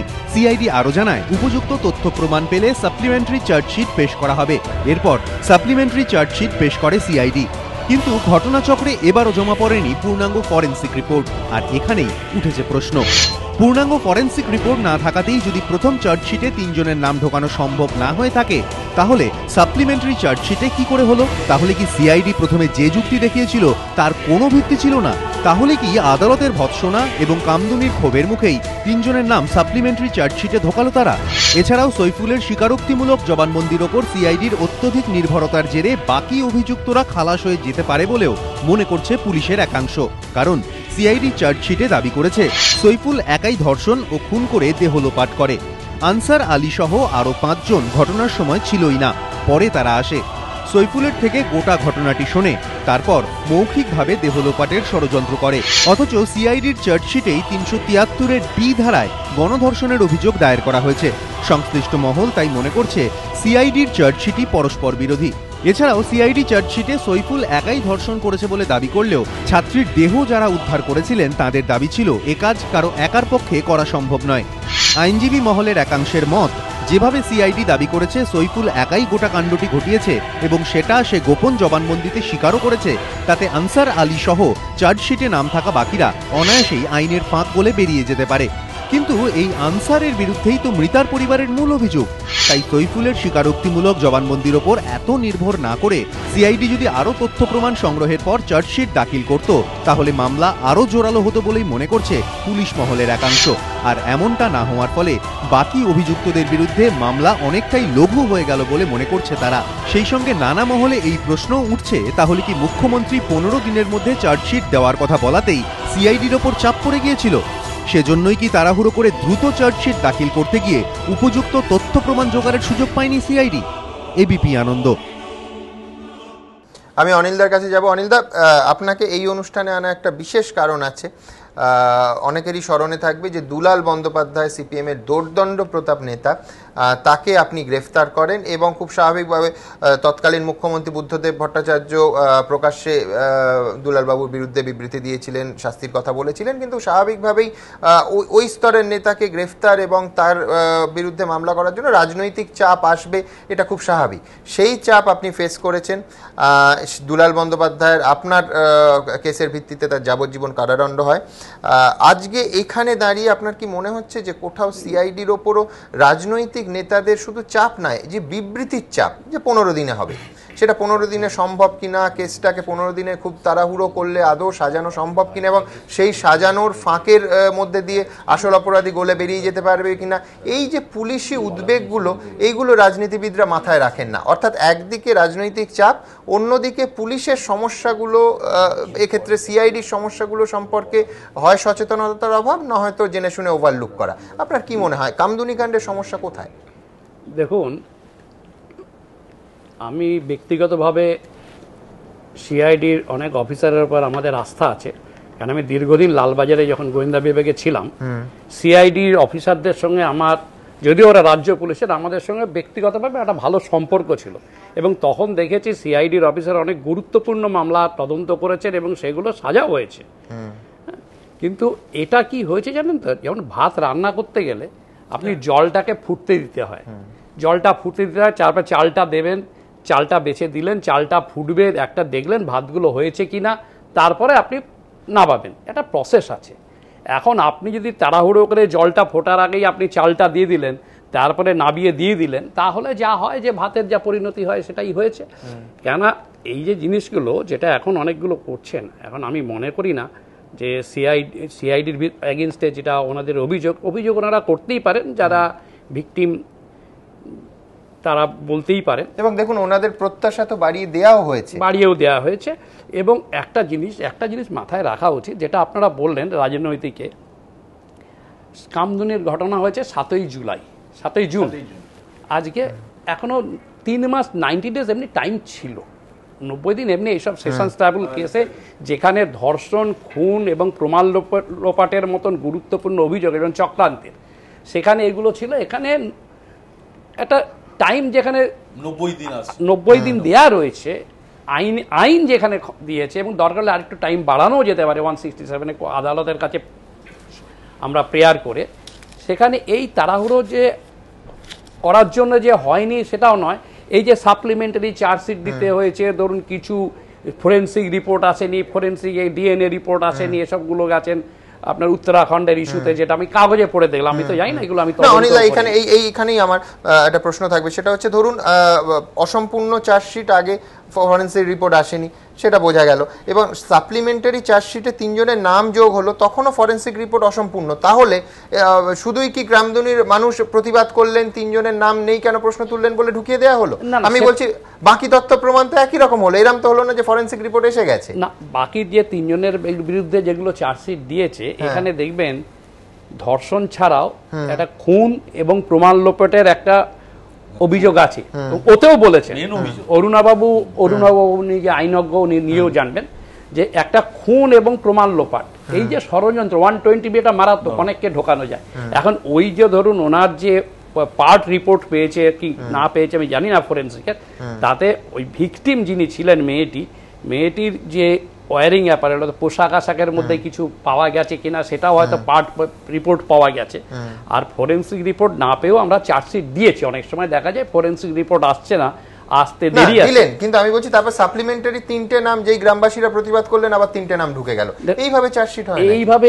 এর মধ্যে এক মিনিট বলা হয়েছে তো ফরেন্সিক রিপোর্ট আগের বার একদমই আসেনি, পরের বার পার্ট এসেছে, যেটা হায়দ্রাবাদে পাঠানো হয়েছে সেই পোরশনটা আসেনি।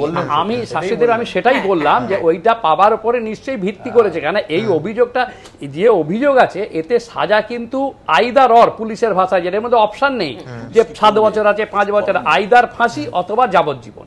কাজে এই ধরনের কেসে, এই ধরনের মামলায় পুলিশও খুব সতর্ক হয়ে দেয়, কারণ পুলিশকেও কিন্তু পুলিশ আইনের উপরে নয়।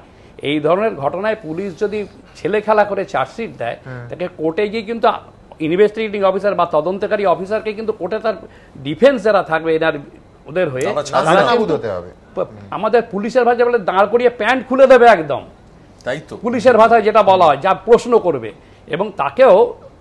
এবং আপনি দেখুন এই কাজেই কিছু একটা পেয়েছে, না পেলে তো আপনার হয়তো যেটা 164টা বিফোর ম্যাজিস্ট্রেট হয়, অনেক অশান্তি করানো হয়, সেটাকে আপনি ফেলে দিতে পারবেন না।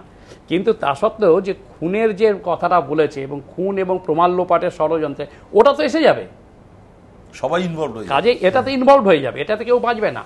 এবং নিশ্চয়ই কিছু প্রমাণ পেয়েছে। আর এখন যেটা অনাস্থা করছেন, ধরুন এই যে অনেকে বলছেন, এখন কথায় কথায় প্রায়ই দেখছি, এক্ষেত্রেও কিছু ভুল তো নিশ্চয়ই ছিল, মাননীয় বিচারকও ভর্ৎসনা করেছেন, করেছেন, উষ্মা প্রকাশ করেছেন, নিশ্চয়ই কিছু দেখেছেন উনি, আমরা তো দেখিনি রেকর্ড।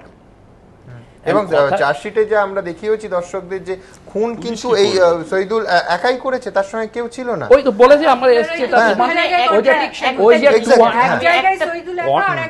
শুনুন, কন্ট্রাডিকশন তো কিছু কিছু থাকবেই, একেবারে ফুল প্রুফতে এই ঘটনা এত শর্ট টাইমে হবে না। ফুল প্রুফ কোনো করতে গেলে আরো সাক্ষ্য প্রমাণের দরকার ছিল, এইটা আমি যে বললাম, ওই ভাতটা ঠিক মতো তৈরি করাটা একটা টাইম দিতে হয়, টাইম না দিয়ে রান্না করলে যা হয় এইটাই হয়েছে। আমার মনে হয় সুমন বাবুও মেনে নেবেন জিনিসটা, কেন প্রত্যেক তদন্তের একটা নিয়ম আছে, কতগুলো জিনিস আছে, আমাদেরকে তদন্ত করলে এই রিপোর্টগুলো দরকার আছে, সাক্ষী সাবত দরকার আছে, তার অনেক ব্যাপার আছে। এবং এই যে কথায় কথায় বলছেন যে এই যে অনেক সময় সিবিআই এখন দেখা যায় যেটা রেওয়াজ হয়ে গেছে। আমি অনিলদা সিবিআই প্রসঙ্গে আসবো, এটা বিরতির সময় হয়ে গেছে। তারপর আজকে এই সিবিআই এর দাবিতে বারাসাত কোর্টে প্রথমে বিক্ষোভ হলো এবং তারপরে চাপাদালির মোড় বারাসাতের কাছে তা অবরোধ হলো। কামদুনির সাধারণ গ্রামবাসীরা সিবিআই চাইছেন, কি তাদের বক্তব্য দেখাবো, কিন্তু তার আগে ছোট্ট একটা বিরতি।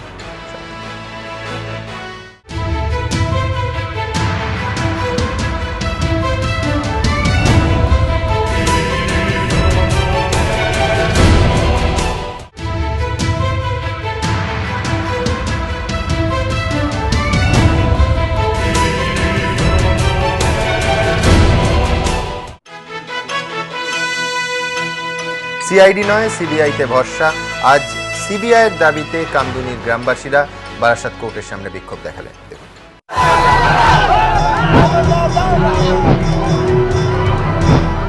বিক্ষোভে উত্তাল বারাসাত।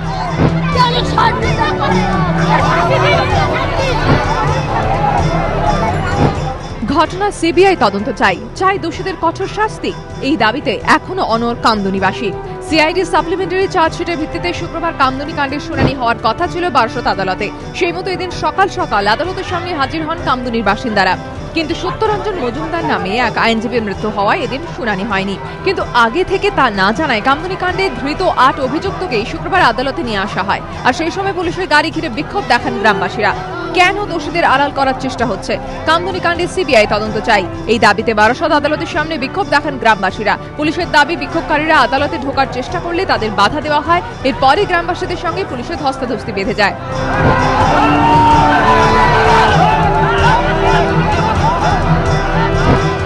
ঘটনাস্থলে পৌঁছয় বিশাল পুলিশ বাহিনী, পৌঁছয় র্যাব। এরপর বারাসত আদালত থেকে মিছিল করে চাঁপাডালি মোড়ে যান গ্রামবাসীরা। দুপুর 1:30 থেকে 15 মিনিটের জন্য পথ অবরোধ করেন তারা। যানজটে নাকাল হন সাধারণ মানুষ। বিক্ষোভকারীদের সাফ কথা, দোষীদের কঠোর শাস্তি না হওয়া পর্যন্ত আন্দোলন চলবে। আগে চার্জশিটে তো মূল অভিযুক্ত যিনি ছিলেন তার নাম দেওয়া হয়নি, কিন্তু আজকে যে চার্জশিট ফরেন্সিক রিপোর্ট ছাড়া, উইদাউট ফরেন্সিক রিপোর্ট ছাড়া যে নিজেরা ফরেন্সিক রিপোর্ট বানিয়েছে, সেই ফরেন্সিক রিপোর্ট মাধ্যমে যে চার্জশিট দেওয়া হয়েছে তা তো মূল অভিযুক্তের নাম লুকানো হয়েছে। তো আমরা চাই যে মূল অভিযুক্তর নামটা তুলে আনা হোক, তার কারণে আমাদের এই প্রতিবাদ।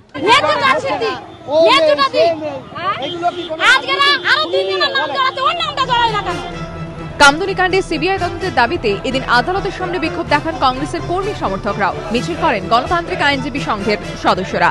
সমীরণ পাল, প্রকাশ সিংহ, রঞ্জিত সাউয়ের রিপোর্ট, এবিপি আনন্দ।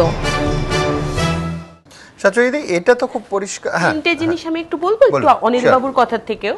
যে প্রথম কথা, ওনারা একদম নির্দিষ্টভাবে ভয় পাচ্ছেন আনসার আলীকে, যিনি ওই এটার কেয়ারটেকার, এবং যেভাবে ঘটনা সাজানো হয়েছে সেটা আমরা সাধারণ মানুষের কাছে এত অবিশ্বাস্য ঠেকছে যে আনসার আলী কিন্তু ওখানকার তৃণমূলের যিনি কোনো একটি তার অত্যন্ত ঘনিষ্ঠ আত্মীয়। ফলে ওনাকে বাঁচানোর জন্য পুরো প্রয়াসটা চলছে এবং সেইটা গ্রামবাসীরাও ভয় পাচ্ছেন। এবং ওনারা কিন্তু থ্রু আউট বলছেন যে প্রথম যেদিন করা হয়েছিল বলেছিল আমাকে তো কিছু করতে পারবে না, বেরিয়ে আসি তোদের দেখাচ্ছি একদম। ফলে ওনারা যেই বারবার বলছেন সেটা এই নামটার কথাই ওনারা বলছেন, আনসার আলী। দ্বিতীয় কথা হচ্ছে যে কেন মুখ্যমন্ত্রী বা কেউই কোনো টাইম লিমিট দেবেন, সেই টাইম লিমিটটা দেওয়ার ফলেই তো অসুবিধা হয়েছে। উদাহরণ হিসেবে আপনাকে বলছি যে দিল্লি ঘটনার পর আপনারা জানেন যে আইন বদল হয়েছে। আইন বদলের পর সমস্ত ক্ষেত্রে যাতে একভাবে আচরণ করা হয়, যেটা নারী সংগঠনদেরও দাবি অনেকদিন ছিল, একটা স্ট্যান্ডার্ড অপারেটিং প্রসিজিয়ার বার করা হবে। পশ্চিমবঙ্গের জন্য একটা করা হয়েছে, কিন্তু সেটার ঘষামাজা নিয়েও শুনছি 4 মাস ধরে সেটা টেবিলে টেবিলে ঘুরছে। যেখানে একটা স্ট্যান্ডার্ড অপারেটিং প্রসিজিয়ার কি হবে, অর্থাৎ কিসের পর কিভাবে কোনটা করা হবে, সেইটা নিয়েই যখন এত চর্চা হয়, তাহলে একটা মামলার ক্ষেত্রে এই সময়সীমাটা কেন দেওয়া? এবং দ্বিতীয় প্রশ্ন, যেটা অরুণাভদা আমাদের থেকে অনেক ভালো বলতে পারবেন, আমার প্রশ্নটা আমি রাখছি যে এখানে যদি সৈফুলকে একা চিহ্নিত করা হয় তাহলে কেসটা কিন্তু গ্যাংরেপের মধ্যে যাচ্ছে না। যদি গ্যাংরেপ হয় তাহলে নতুন আইনে বাকিরা ধর্ষণ করেছে কি করেনি সেইটা বিচার্য হবে না, তারা কিন্তু অ্যাকমপ্লিস হিসাবে সমান শাস্তি পাবে। আপনাদের মনে করাচ্ছে, আপনাদেরও মনে থাকবে যে দুর্গাপুর থেকে আসানসোল যাওয়ার পথে খুব সম্ভবত মোটর বাইকে করে একজন ব্যাংকের ম্যানেজার এবং তার স্ত্রীকে নিয়ে যাচ্ছিলেন, এবং তখন কিন্তু পুরো সেখানেও যে এই যে নিগ্রহকারীদের মধ্যে র্যাঙ্কিং থাকে, 2 জন পাহারা দিয়েছে, 1 জন নিগ্রহটা করেছে। এক্ষেত্রে কিন্তু নতুন আইনে তারা কিন্তু প্রত্যেকেই সমান, যারা পাহারা দিয়েছে। গণশক্তির অফিস থেকে সেটা ভিন্ন প্রশ্ন। গণশক্তির অফিস থেকে গণশক্তি ছাপানোর অফিস আজকে যদি পশ্চিমবঙ্গ সরকার বেসরকারিকে দিচ্ছে, তার অফিস থেকে কেউ বেরো, সেটা তো খুব মুশকিল করা হবে। মজিদ মাস্টারের লোক না, সেটা আমি মজিদ মাস্টার ছাড় দেওয়ার কথা বলছি না। কথা বলতে চাই সেটা হচ্ছে যে এই ধরনের ঘটনা অত্যন্ত যে কোনো মানুষের পক্ষে একটা নিন্দনীয় ঘটনা, যে কোনো যেখানেই ঘটছে সেখানে দাঁড়িয়ে হঠাৎ করে এই ধরনের মন্তব্য, মানে এই যে রাজনীতিটাকে এইভাবে মিলিয়ে ফেলাটা কিন্তু এইটাই কিন্তু সমস্যা। আপনাদের বুঝতে হবে যে আজকে কামদুনির মেয়েরা কেন আতঙ্কিত, কামদুনিতে কেন এই কথাগুলো বলছে। যে কটা ওদের দাবি সমস্ত কটা কিন্তু রাজ্যের মুখ্যমন্ত্রী যদি সঠিকভাবে তিনি স্টেপ নিতেন তিনি যদি সান্ত্বনা দিতে পারতেন, তিনি যদি নির্ভরতা দিতে পারতেন, তাহলে কিন্তু এটা রাজ্যেই সমাধান হতো, তাদের রাষ্ট্রপতির কাছে যেতে হতো না। সবাইকে অনেক ধন্যবাদ। কামদুনির মানুষ মনে করছেন যে তারা বিচার পাননি এবং দিল্লির উদ্দেশ্যে আগামীকাল তারা রওনা দিচ্ছেন, সেদিকে আমাদের নজর থাকবে এবং আপনাদের নজর থাকুক এবিপি।